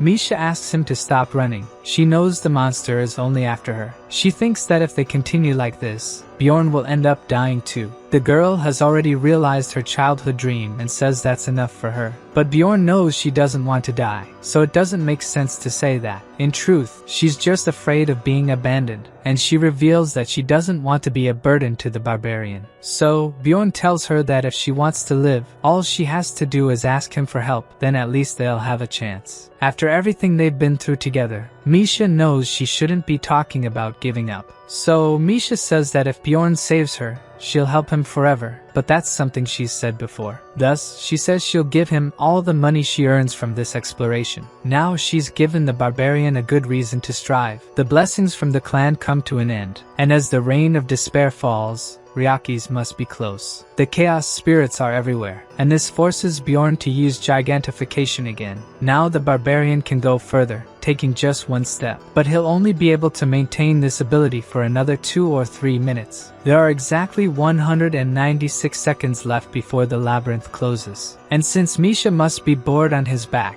Bjorn asks her to start counting the time. The barbarian has no choice but to fight the chaos spirits that keep appearing. Suddenly, a light almost knocks the barbarian to the ground. With 90 seconds left before the labyrinth closes, Ryaki's is very close. With Ryaki's attack, even the chaos spirits were affected. Several of them were taken down. Bjorn can now run more freely without being chased by the spirits. However, they are within Ryaki's attack range. He just appeared, and the barbarian barely manages to dodge him. Misha tries once again to tell Bjorn to leave her behind, but he tells her to stop whining. If he's made it this far, he's not going to abandon the girl now. Besides, the barbarian wouldn't risk losing the money he invested in her, giving her the ice spirit ring. Bjorn says they will survive confidently until, out of nowhere, his arm is ripped off by the Lord, and Misha becomes even more desperate. Bjorn then asks her how much time is left until the maze closes. In tears, Misha says there are still 60 seconds. Bjorn's only choice now is to endure. Fleeing is no longer an option with the Lord so close. The barbarian decides to run towards the Lord, which makes no sense to Misha. But Bjorn thinks it will be harder to be attacked from below the Lord. They still have 50 seconds left until the maze closes. After observing the clan fighting the Lord, Bjorn learned his attack pattern. There are still 30 seconds left, and at least Bjorn is managing to dodge the attacks. But with 25 seconds left, the barbarian is hit again and falls to the ground. This time, he thinks it's the end. He won't be able to dodge the next attack. At that moment, his mana runs out, and Bjorn returns to normal size, evading the Lord's attack. Bjorn runs and grabs onto one of the Lord's fingers. He just has to hold on for another 10 seconds. Ryaki starts shaking his paw as if trying to get rid of a bug. Only 3 seconds left, and the duo is about to be devoured by the Lord. In the last second, Bjorn knows it's too late for the Lord. They manage to buy enough time. The portal opens, teleporting them to Rafdonia Square. Hundreds of explorers are literally thrown to the ground by the portal. People panic as they see many of them severely injured. Someone looks at the unconscious Bjorn and comments that with injuries like that, there's no way he could survive. Misha also wakes up in the square and begins searching for the barbarian. She enters the crowd that has gathered around him to see how he's doing. Bjorn remains on the ground, unconscious and badly injured from the battle with the Lord. She checks if he still has a pulse while people comment that the temple needs to come help the injured soon. Misha realizes Bjorn's heart is still beating. He's just sleeping and feels relieved. Around the city, people talk about the third-floor lord who appeared after a long time, about the Jarwi clan losing 30 members, and about one explorer being practically responsible for so many surviving. His name is Bjorn Yandel, a barbarian who reached the 3rd floor just 3 months after his first maze exploration. Someone remarks that Bjorn is still young but will surely become a hero. Thus, one day Bjorn could be called the Little Valken in honor of the barbarian hero. Bjorn's fame attribute rises, which could increase the chances of special events happening. A man sitting in an office finds Bjorn's Little Valken fame interesting. Since he started, it's the first time he's seen an explorer achieve so much in such a short time. He also knows about the essences Bjorn possesses and doesn't believe he obtained such special essences just by luck. In history, there were others like him, known as heroes. The man wonders what Bjorn is, a hero or an evil spirit. In a tent, we see the day dawning in Rafdonia. The sunlight wakes our barbarian. He puts his thoughts in order, remembering that he came out of the labyrinth, along with his companion Misha. 2 days later, in a tavern, people are talking about the Lord who appeared on the 3rd floor and the barbarian who saved everyone, calling him Little Valken. While discussing how no one discovered who summoned Ryaki's, Bjorn's fame rises. In the same place, Bjorn and Misha meet their companions who were separated in the labyrinth. Before talking about everything that happened, the MC wants to ask for something to eat. He must be starving. Then the dwarf explains that after Rotmiller was injured, he used the wrist guards again to buy time. Misha is surprised that he could use the item again. For Bjorn, they must have used a combination. And the dwarf explains that by using emergency restoration, it's possible to reset an item's count. After treating Rotmiller, They tried to find the duo, but they were too far to be detected. Then they say they found Elisa, surprising Misha once again, but ended up fleeing from her. As Miller recounts that they reached the 4th floor, Bjorn thinks they used the entrance restriction to their advantage. If they enter a portal just before it changes color, the people who come after will have their entry blocked. After clearing the 100 floors of the tower, it does not regenerate, becoming a safe place. Bjorn gets angry with them for complaining about doing nothing for 10 days while he almost died fighting a floor boss. To irritate the MC further, the dwarf says they found the essence of a mimic, a rank 7 monster. A rare type of monster with valuable essence that grants the treasure room ability, allowing one to open their own pocket plane. The best part is that when the treasure room is opened for the first time, items of all kinds are randomly distributed. Bjorn can hardly believe they got 2 million mana stones, high-level potions, and 2 numbered items. Not understanding the barbarian's anger, Hikarat asks him to calm down. Twisting cutlery to calm himself, the barbarian celebrates his companion's achievements. Noticing that Misha and Bjorn are closer,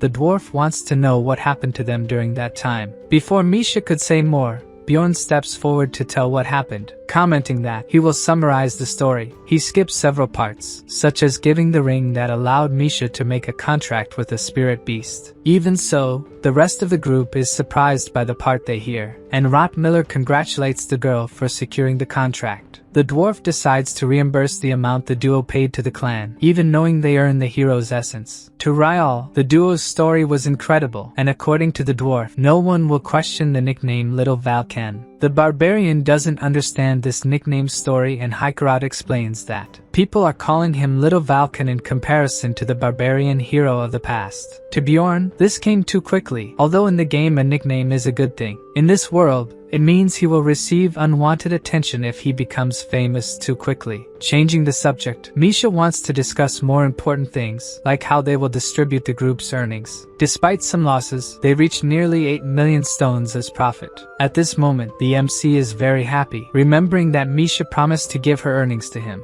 A few days later, Misha is commenting that the labyrinth is painful, but the real world is not easy either. At this point, the barbarian has already resolved most of the things he needed. He repaired his equipment and got some items, and all this time Misha stayed with him. Even without understanding why she keeps sticking with him, his main concern is to make her stronger, because she is the main member of his team, but staring at the girl made her embarrassed. While she says she will visit her family, people around comment about the MC being Little Valkan. Misha says she will stay with them for 2 or 3 days and seems scared. Despite worrying if the girl will be well treated by them, Bjorn will not intervene in this matter. Bjorn wishes her luck, but she seems even more disheartened. Then the barbarian wishes her luck in a more barbaric way, irritating her. Misha says she will return soon and asks him not to skip meals. As she leaves, Bjorn remembers she said she would treat him as her savior, but it seems she is treating him like a son, just like his ex-girlfriend did. What he needs to do first is to increase her level. With improved attributes he can join better groups, but Misha cannot accompany him at her current level. After arriving in the 8th district, he decides he will stay with this group for now and is caught by surprise with a new execution. People around are euphoric as if it were a happy event, thinking the person about to fulfill the sentence was an evil spirit. Looking out of curiosity, the barbarian realizes it's Tarakan in that situation. Bjorn was worried about the guy, who must not have followed his advice to buy a weapon, or had the courage to enter the labyrinth. At this moment, Tarakan recognizes the barbarian, and tries to shout for help from the acquaintance, but it is too late. The barbarian turns away not to witness Tarakan's end, thinking that could have happened to him. Now he will stop helping these people out of pity. Suddenly, someone who knows the MC's name appears, saying they are in the same position as him. Listing several real countries, the blonde asks where Bjorn came from. To the barbarian's displeasure, there are more people like him in this world, and the guy seems quite excited to meet the MC. Extremely irritated with this situation, the barbarian uses the Einar method and tells the guy to say what he wants to get at with the conversation. A little scared, the guy says he thought Bjorn would stay there for only 3 months, after being pressured again. He hears the guy say he ended up in that place thanks to the damned Gwaim too. and makes more compliments about earning a title in such a short time, and Bjorn thinks this must be a scam. In the end, the blonde no longer wants to know where Bjorn came from, as both are outsiders. The MC stays silent while the other keeps talking, until he interrupts, wanting to know something. Pointing at the blonde, he wants to know if the guy is an evil spirit. The blonde confirms that yes, he is an evil spirit. Then Bjorn lets out a furious scream, scaring everyone around. He says that the chief of the barbarians ordered to kill all the evil spirits. The protagonist punches the blonde guy, knocking him out. A short time later, we are in a house that belongs to the security agency. A guard thanks Bjorn for saving his brother, who was in the labyrinth. Bjorn asks how long he will have to wait because he is already getting hungry. Then it is shown that the guards have calmed the situation, but the evil spirit got the worst of it. Another worried guard appears, calling for the captain. He says that the guy who got punched by Bjorn had an evil spirit hunter token. They go to the place where he is hospitalized, and another guy says he is not an evil spirit. Bjorn shouts that he himself said he was one and won't be fooled like that. Obviously, he is just playing dumb. The guy explains that this is part of a system that tests those who achieve a lot in a short time. Basically, they thought Bjorn was an evil spirit and wanted to trick him to see if he would fall into the trap. Really, Bjorn was very smart. With his performance, he will no longer be suspected, and the one who got hurt in this story was the blonde guy who got all beat up. Later, as the barbarian was leaving, he comments that he didn't expect them to know so much about the real world. He asks if he was from America or Europe. Bjorn only realized it was a trap when the blonde guy pronounced the word game. He said it in the wrong way, so Bjorn realized it was a trap and put on that whole act. And that was probably how Terrakin, the barbarian Bjorn helped, was executed. He must have fallen into this trap. Bjorn finally arrives home to take a nap, but he notices something strange on the floor, a white envelope. When he opens the envelope, a red pill falls out. There is also a letter that Bjorn begins to read. It says that if you take the pill, you will be able to join a community of players who came to this world. It is completely anonymous, with a message at the bottom of the letter saying that the king of Rafdonia is a son of a bitch. Now we see the guy from the security agency talking to someone from the royalty. The guy says he only ordered them to follow Bjorn and not try to figure out if he was an evil spirit. The guy apologizes because he thought it would be easy since Bjorn had only been there for 3 months. He plays a recording of that moment when Bjorn was being tested. The guy watches all the details very carefully. Then he says that an evil spirit would run, but Bjorn attacked the blonde guy. He concludes that Bjorn is not an evil spirit. For a barbarian to achieve a title in 3 months without being an evil spirit, he must really be a hero. And this is good because this city will always need more heroes. The next morning, Bjorn is in front of the magic tower. He took the letter for the mage to analyze. She says he must have caught the attention because everyone who becomes a bit famous receives it. It's normal. She says that if he had brought it right away, she might have been able to decipher what the evil spirits wrote in the letter. He plays dumb, saying he didn't know it was a letter. She also asks if there was a pill with it and if he knew what it was, but he says no. The mage says the pill was created by a very, very powerful wizard who specializes in dimensional magic. If he takes the pill, he will be able to enter a specific spiritual realm. Knowing this makes the MC curious. Raven explains that it is only his mind that enters this other dimension. If you did, you would enter the spiritual realm every 15 days, where evil spirits are probably exchanging information. Bjorn keeps wondering who might have sent it to him. Since the infiltrators died, the MC thinks there must be some kind of poison in the pill, but the mage explains there isn't. Probably they discover the infiltrator isn't an evil spirit and sever the connection of his soul with his body. Raven also says that they look like their souls in this realm, so there's no way to know their appearance in the city. Then Bjorn asks if there is any way to recognize who took the pill with magic, but the mage assures him there isn't. Otherwise, they would have caught all the evil spirits by now. Changing the subject, Raven wants to start the day's tests, first draining the barbarian's blood. Meanwhile, he thinks that he will have guaranteed anonymity in the realm. Maybe this is a good opportunity to get information, and even find a way to return to reality in the meantime. As he thinks about what he should do, the mage conducts the tests on his body. After calculating the risks, the barbarian decides to take the pill. If it were so dangerous, this community wouldn't even exist. And even though the entry is anonymous,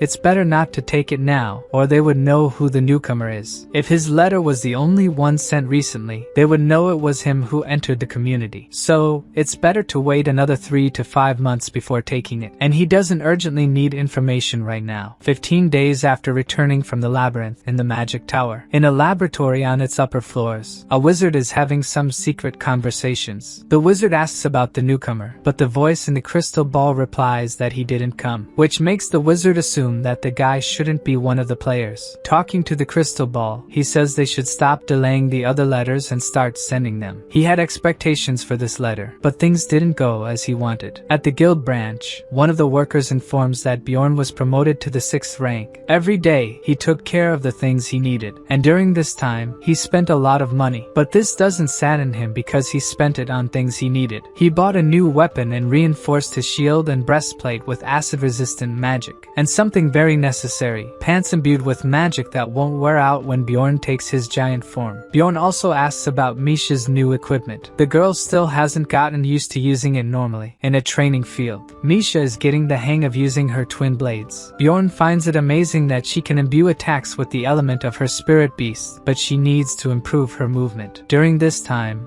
the barbarian also increased the level of his immortal seal. He didn't expect 10 minutes of pain to feel like 12 hours. With the seal at level 2, some other attributes also increase. For being conscious during the seal's update, the shaman offers to read Bjorn's fortune. The barbarian chooses one of the sticks from the pot, and the shaman starts staring at the stick, as if seeing something in it. Suddenly, he asks when Bjorn's birthday is, and he wonders if barbarians remember that sort of thing. Fortunately, the shaman was joking, saying there's no way a warrior would remember that kind of thing. Then the shaman reveals that things people usually experience only once in a lifetime. He will go through these things countless times, for that is the fate of heroes. In his room, the barbarian refuses to believe in that sort of thing. He will just do what is necessary. That way, he can get through any problem he encounters. Speaking of problems, Misha seems cheerful, inviting him to have breakfast with her. The next day, Bjorn returns to the shaman to raise the seal to level 3. He asks the barbarian to choose between one of the 3 roots, the spirit of flames, rigid steel, or the wild region. Since none differ much from the game, Bjorn chooses the spirit of the wild region. As soon as the ritual begins, the cabin shakes with the barbarian's screams of pain. At level 3, his threat level increases, and he receives the wild outburst, which increases his threat level 3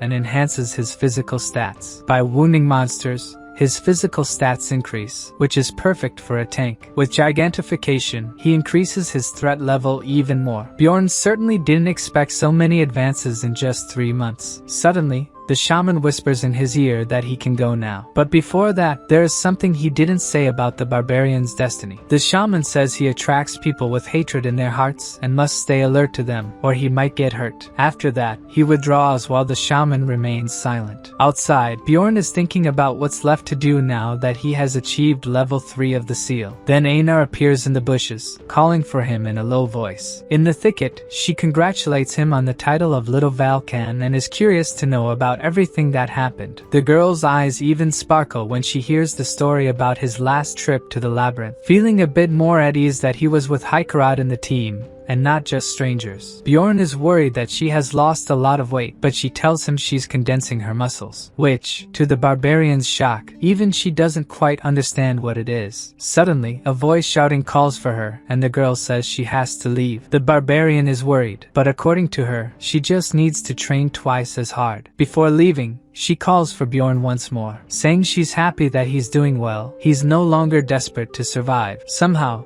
this time he seems a bit more relaxed. Alone, he wonders if he really is more relaxed. After that, in the library, the librarian comments that he has become famous. It's the first time she speaks to him first, and this kind of conversation seems unnecessary. So he leaves. There's no more reason to approach her now that he's at rank 6 and has a title. He even has a mage on his team now. Since she works in this place, she must be practically at the same level as Dwaki. Being someone who prioritizes survival, he doesn't have the capacity to take care of others. That's why he doubted everyone he crossed paths with and analyzed their actions. He assessed the value and benefits someone could bring him. He killed those who threatened him, wondered if he could use someone or be betrayed, acting only for his own benefit. it. Then he remembers Misha, saying he should leave her behind or die with her. Thinking about it, what Aina said to him before makes sense. Now he wants to do things that are not necessary for his survival. So he returns to the library, determined to live as a barbarian. He asks what the girl had to say to him, and she doesn't understand how he knew she had something to say. Then he tells her that from her eyes,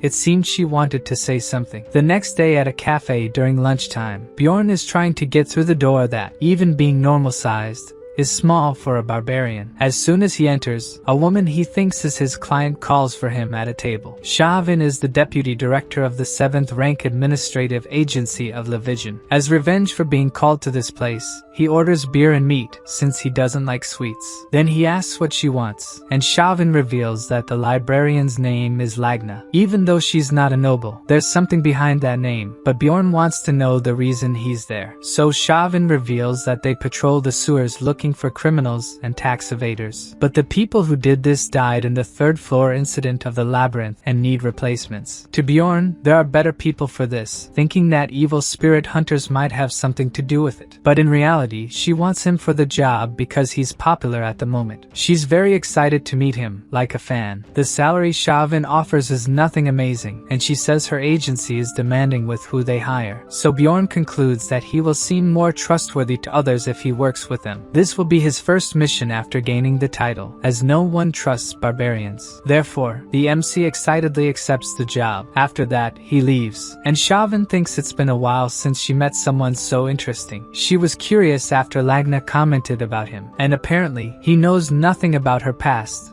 nor do we. For the girl, it was already time for Lagna to make some friends. 2 days later, at the entrance of the sewers, Bjorn and his group realize how much the place stinks. At the entrance, they are instructed not to lose the map and to return the lanterns when they come back. Bjorn talked to the group the day before, and the dwarf was excited to go to the sewers to see ghosts. Tawaki also wanted to go, as all he does lately is read. Since it's an easy place to get lost, Rod Miller also decides to go to train his new skill. To improve her twin blade skills, Misha also decides to go. Bjorn believes that in a place like this, Rod Miller's skills will be of great help. To light the way, Dwaki uses a light spell. While they walk, the dwarf talks about rumors that a terrible monster lives down there. Then Misha asks if the mage believes the monster exists, and according to him, all the trash from the magic tower goes to the sewers. If there were any kind of potion or reagent that came into contact with a monster's body, it should be possible. The barbarian listens to the duo's conversation in silence. Remembering that they said nothing strange happened there for 2 years, such a creature shouldn't exist. Suddenly, Rod Miller stops walking. Bjorn asks why he stopped, and the guide reveals that even without smelling very well, he senses that there's someone else down there with them. Then Bjorn prepares to fight. Since Rod Miller has the essence that gives plus 56th sense, he must be right. At the same moment, Misha finds a guy inside the wall. Bjorn grabs him with one hand and gently throws him on the ground. The guy, seeing no options and scared, charges at Bjorn with a knife, but the poor fellow is easily stopped by the giant barbarian, who already breaks his arm. Now the group starts interrogating him to find out what he was doing hidden there. Bjorn asks if he is mute since he isn't saying anything, but he starts crying and begs them not to kill him. He was just hiding because he has no money to pay the city tax. Rod Miller and the dwarf say that this can't be true because that mark on his forehead is for someone who committed a serious crime. Bjorn says that if they capture him alive, the agency pays 5,000 additional stones, but it's too much work for little profit. Then the guy, terrified of dying, says he will give information if they let him live, but the monstrous barbarian doesn't want to believe him. Then he says that a woman with many undead stole his hideout, and she must have a lot of money. Bjorn gets nervous, thinking it might be her, the woman who attacked them in the labyrinth, Elisa Vihench. Misha asks what they will do now, and Bjorn says if it really is her, they can't let her roam free like that. Everyone agrees, and half an hour later they are being guided by their newest guide dog. Sometime after walking and affirming that the place is very complex, they come to a staircase that descends into a sort of tunnel. Bjorn asks the prisoner if there are other exits, but the prisoner says this is the only one. Then Bjorn chuckles and says this time he will show her what justice is. They all go down while the prisoner goes ahead. Suddenly, they arrive at a pile of bodies thrown on the ground, and Bjorn yells for them to get back, saying she set a trap.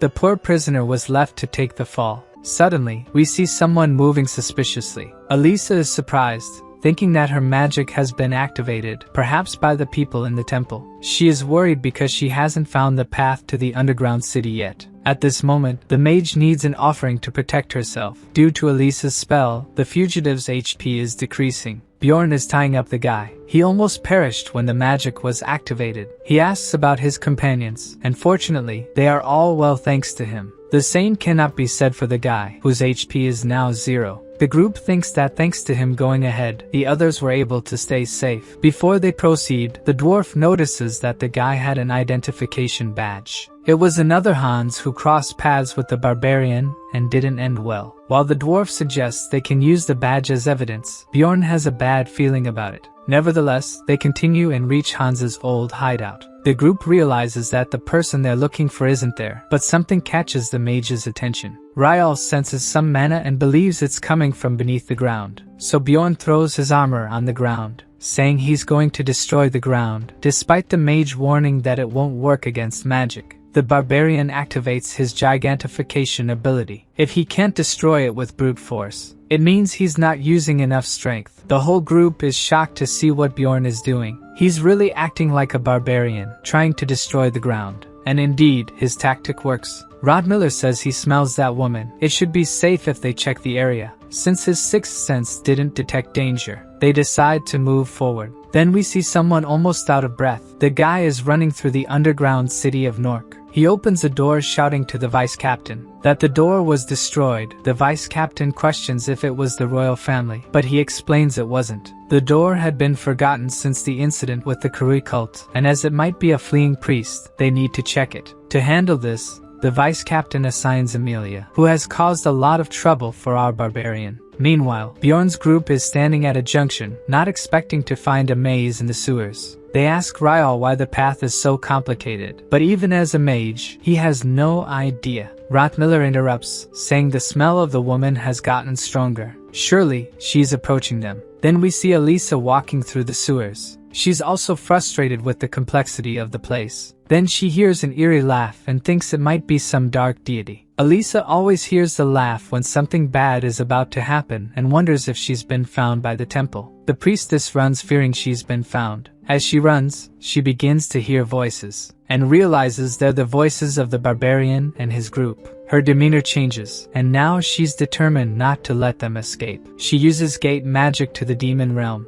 and shadow guardian knights appear. Before they could do anything, Misha slashes them using twin blades. Bjorn thinks the elemental bonus has made her stronger and says this time the fight will be different. The barbarian uses his wild surge ability to increase his threat level. They are much stronger this time and fighting these things is nothing. Rotmiller and Hikarud also join in and attack the shadows, leaving the priestess cornered. Then she casts several painful spells, aiming to make them suffer. But Ryal uses support magic, Brilliance, to block her attacks. Unaffected by the spell, Bjorn eliminates the shadows protecting her and tells the mage to attack. But it seems he wasn't ready yet, and Bjorn urges him to hurry, about to strike the priestess, who uses a magic that prevents physical attacks before the barbarian could hit her. To stop this, Ryal finally casts his spell, cancelling the magic Elisa had used. Thus, she's caught by the barbarian and slammed to the ground. The rest of the group watches, and Ryal asks if they shouldn't take the priestess alive to collect the reward.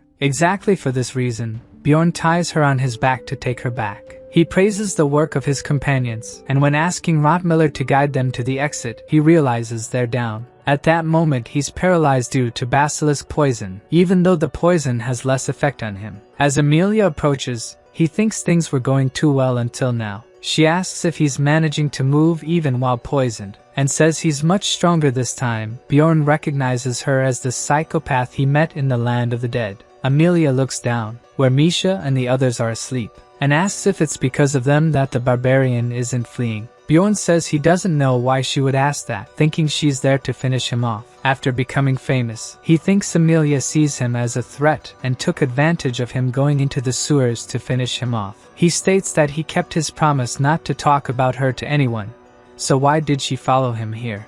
She says he was the one who invaded this place by opening the door, and asks how he knew about the location. Bjorn doesn't understand what place this is and asks for an explanation, and she asks how he opened the door. If she's referring to the door, he broke it with his weapon and asks if there's a problem with that. The barbarian only did this to capture Elisa, and Emilia realizes the person lying on the ground is the priestess of Kurui they were looking for. So Bjorn tries to leave, but the girl says she can't let him go after discovering this place. He asks if he can swear not to tell anyone about this place, but it seems things are different now. Then the barbarian starts removing his equipment. Bjorn asks if she knows the 2 ways to make someone furious. The first is not finishing a sentence, and the second way is, he angrily hurls his mace towards her. Even caught off guard, she manages to dodge it. Then he raises his shield, and throws it like Captain America's shield. He takes advantage as Emilia dodges the shield to close in on her. By the time she realizes, Bjorn is practically on top of her, but the girl is skilled and still manages to evade him.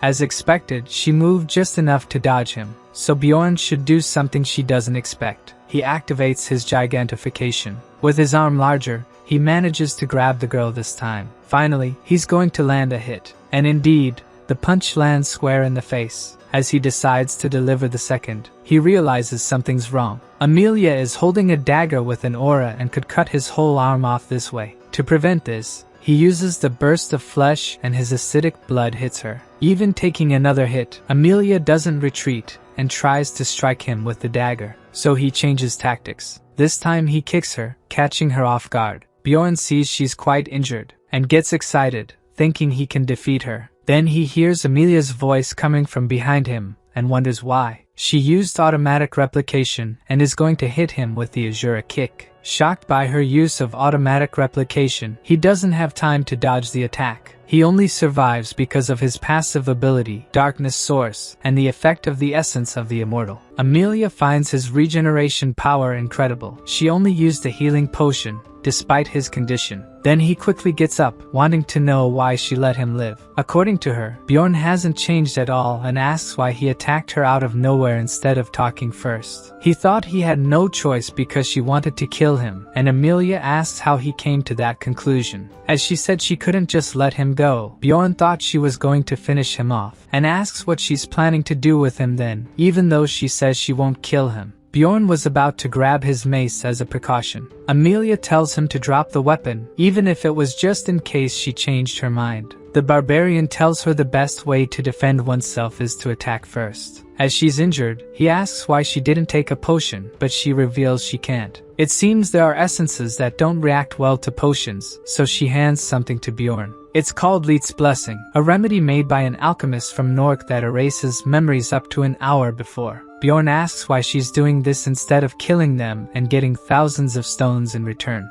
Emilia gets annoyed that he would think she's that bad. Either way, she makes him take the remedy. A much better solution than being killed. The barbarian asks if there are any side effects, but as far as she knows, there aren't any. Before he falls asleep, Emilia asks what the other way to make someone furious was. But Bjorn is already very sleepy, and he sleeps before he could answer. Leet's blessing is melting inside his soul. Suddenly, the barbarian awakens. His soul couldn't receive the blessing and it is being removed. The next morning, at the administrative agency, Bjorn receives the reward for Hans and an additional bonus. Then he meets his contractor who explains that he won't need to pay for the destroyed equipment. Come to think of it, they almost died in the sewers. He remembers waking up in the sewers, his headlamp and recording device broken. What Emilia said must have been true. The group had memories up until they found Hans' hideout. But for some reason, his memories remained intact. The group didn't remember anything about capturing Elisa. Rod Miller explains they must have fought her, but she woke up and used some magic to erase their memories. For Ryal and the dwarf, this makes sense. What matters is they defeated her in the end. As soon as they left the sewers, Shavin and the librarian were waiting for them. Since they were late, they went to look for them, though Bjorn doesn't think they would be much help. The mage says she only came because Shavin insisted. She must have a lot of money for equipment. Even saying that, Shavin claims it was the mage who was really worried about them. Misha becomes curious and asks Bjorn who they are. The girl doesn't like it much after finding out the mage is the one who takes care of the library he always goes to. After that, a paladin appeared, thanking them for capturing Elisa. As soon as he arrived at the agency, several girls started commenting on his ability to grow large. Of course, the barbarian gets annoyed by this. He's not some zoo animal for them to comment on. So Chauvin hits the table to get their attention. If they don't want to be reported, they better stop. With that, she is forgiven for making him go to that cafe. Then Bjorn says he needs to go. His companions are waiting. But before that, Chauvin invites him to the library when he has time. Lagna is preparing something for him. After that, we see the dwarf laughing. The group is gathered in a tavern eating and having fun. Already drunk, Hikaru starts calling Bjorn the goddess of fortune. The reward for capturing the priestess was 10 million stones, an astronomical amount. Since they don't remember Bjorn's hand exploding, or that he was decapitated, it seems very easy for them to have won the reward. At the table, Misha says she needs to talk to the barbarian and asks him to come closer. As soon as she starts saying something about her father, someone recognizes Bjorn and interrupts them. The guy remembers he's Hans Horge, Hans number 2 that only the novels Bjorn knew. He suggested the barbarian go to the guild after Aina left his group. Hans wants to join them, but Bjorn refuses, saying he has nothing to talk to him about. After all the bad experiences with Hans, he can't trust any of them and tells the guy to disappear. Having scared the guy off, he moves away from Bjorn and his group. The tavern door opens. 2 Moslin enter, one of the most powerful knight organizations where only those of noble origin can enter. They'd found what they were looking for, pointing at the barbarian. This reminds him of the shaman's words. It seems something bad always happens when he meets a Hans. The knights approach, and one of them says Ryal is arrested for slandering nobles. Bjorn is stunned. They're not after him this time. Ryal, who drank too much, barely knows what's going on. 3 hours later at the Moslin office, Bjorn's group is at the gates of the office unable to enter. Hikaru is worried if his companion is still alive. Then someone approaches the gates. Immediately the group becomes more lively upon realizing it's the wizard. But it doesn't seem like he's doing very well. Half an hour later, in a tavern, Ryal thinks he'll have to leave the group. He reveals that his older brother is Baron Martoin, surprising the dwarf that he is indeed noble. Ryal is the son of the former Baron with a servant, which is a shame for the family. Officially adopted by a brother of the Baron, he was actually raised by his mother and grew up in wealth. Even with this explanation, Hikaru doesn't understand why he would leave the group. After his father died, his second brother took over, and that's the problem. When the former Baron died, the eldest son and close people also died. He thinks the Moslin were a warning for him to continue in the shadows, especially now that he's part of an explorer group with someone famous. Bjorn doesn't like being blamed for being the famous one in the group. He asks if Ryal no longer wants to be an explorer out of fear of his brother, but the wizard says there's not much to be done. As exchange, to avoid punishment for defamation, he was banned from the labyrinth, remembering that there are only 9 days left for it to open. The group decides to discuss this further the next day, and Bjorn tells Misha that he needs to stop by the library. She finds it a bit strange to go at this hour, and Bjorn says he has business to settle with the librarian, and she can rest even though she insists on going with him. He gets annoyed when she says she had nothing to do at home and tells her to train if she has free time. The poor girl was thinking of taking the whole day off and only training the next day. The library door opens. Bjorn remembers he never introduced himself to Lagna. She knew who he was and says it's almost closing time. She wants to know why he came there if not for books, as Bjorn said. Bjorn says her full name with a serious expression. When he tries to invite her to the labyrinth with him, Lagna interrupts and declines immediately. He says it's okay then. If she's someone so bad she can't even enter the labyrinth, he can't do anything about it. As she doesn't like what he said, Bjorn asks if she is skilled enough, and Lagna inquires if he was curious about her skills, but since she doesn't want to join his team, it doesn't matter. Bjorn tells the librarian that Chauvin sent him there because Lagna had something for him, but she explains that's not quite right. Chauvin wants to please Bjorn because her work status improved thanks to him, so she called in a favor Lagna owed her. The barbarian wants to know what he will get, and the librarian explains that it's books. The Beard of Facetive spell is capable of finding high-security books, permitted only to nobles and a few select others. She has used the spell a few times and says that as long as he doesn't talk about it, there will be no problems. Since few care about this place, Bjorn wonders what her story must be. The high-security books were definitely different, with content so useful that Bjorn wanted to read each one of them. He arrived almost at closing time, but Lagna let him stay while she organized the books. The book, Graphic Organization of Rafdonia, lists and describes public facilities and information about the secret police. The World of Evil Spirits shows the world of these spirits, written by a secret police agent. In complete analysis of the ruptures too, there is everything known about the 4 ruptures. They are basically like tutorials, things that took Bjorn 9 years to discover in the game, a true treasure. Suddenly, the name of the author of one of the books unsettles the barbarian. Oriel Gabus,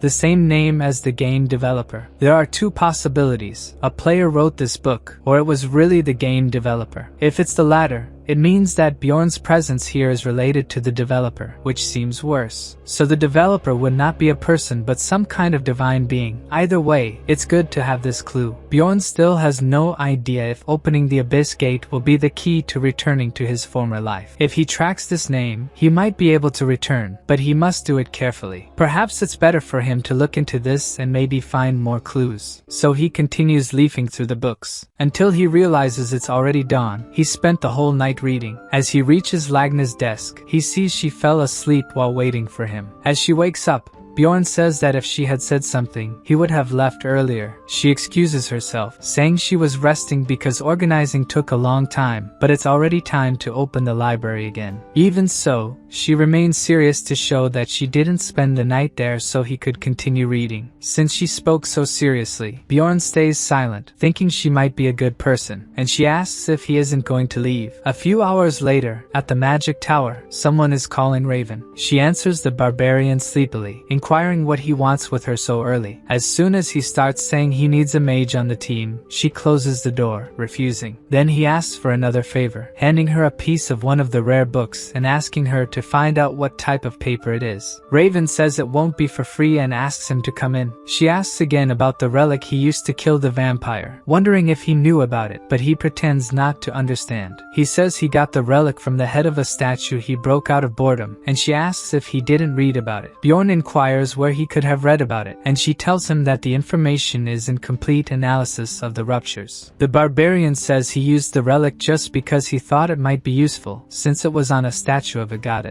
Raven asks him to swear on his honor as a warrior. She was thinking she would finally get the book on the ruptures. She will analyze Bjorn's paper if he helps her colleagues with a research project, and will give him the result the following week. And she warns that he better not visit her without notifying first. Later, when meeting with the group, Misha is frantic because he wasn't home. He admits he was at the library, and Misha wants to know what business he had there during the night. Even saying he was just reading, she isn't very convinced. Changing the subject, he asks what she was going to tell him the previous night, and she hesitates to answer. Then the rest of the group arrives, and she greets them, seeming unwilling to discuss the matter with Bjorn. He becomes curious, wondering if something is wrong with her. Gathered, the dwarf asks if anyone has any ideas, starting with Bjorn. He thinks it's better to look for a new wizard. He himself has already spoken to 2, but both refused. The dwarf feels a bit uncomfortable about him already thinking about changing companions, but the wizard himself says that Bjorn is right. The dwarf says he thought a lot last night and had an idea. Bjorn tells him to stop stalling and get to the point. They think it's plausible to talk to Baron Martoin, but Misha asks how they are going to find him since he lives in the capital and they can't go there. But the dwarf explains that this tea house they are in now is one of the places the Baron frequents, so they will meet him right now. The barbarian wants to leave, but his 2 companions say that if he stays, they will give him 300,000 gold. While they were having this discussion, the shop door opens. The Baron enters the shop and the friends tell the wizard not to miss the opportunity and go talk to him. So he introduces himself and kneels to ask the Baron to listen to him. The Baron asks what he wants, while his butler and guard are also by his side. The wizard feels pressured and can't say anything, while Bjorn watches the pathetic scene. Then he switches places with the wizard and introduces himself to the Baron as Bjorn, son of Jandel. The noble says it's been a long time since he last spoke to a barbarian barbarian and asks what he wants. Bjorn explains the whole situation to him about the wizard being banned from the labyrinth, but the noble asks what that has to do with him. Bjorn doesn't understand why he pretends not to know anything, but the truth is he really doesn't remember anything. The butler clarifies the situation, and it seems the matter was so insignificant to him that the butler was the one handling it. With everything clarified, Bjorn asks if he can lift the ban, but the noble questions why he should. Then the butler whispers to the baron, saying that the barbarian is little Valken. The baron is very happy with the butler and says he will reward him with 200,000 gold, while holding his staff full of jewels. The noble says he will lift the ban if Bjorn does a favor for him. Misha and the others are excited about the answer. The noble says the count will hold a banquet in 2 months, and he wants Bjorn to go with him. He asks if Bjorn has any talents like bending metal or something, thinking Bjorn is a circus clown. Bjorn starts to get very nervous and with an angry look on his face, but the noble says he will give him 1 million in gold. So Bjorn says he accepts because he does everything for the sake of his companions.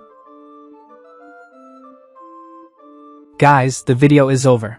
I just wanted to ask for your attention real quick. For those who aren't subscribed, please subscribe and leave a like. It helps a lot. 87% of the audience isn't subscribed, so if you want to help, please subscribe, and let's hit 5k likes because the barbarian deserves it.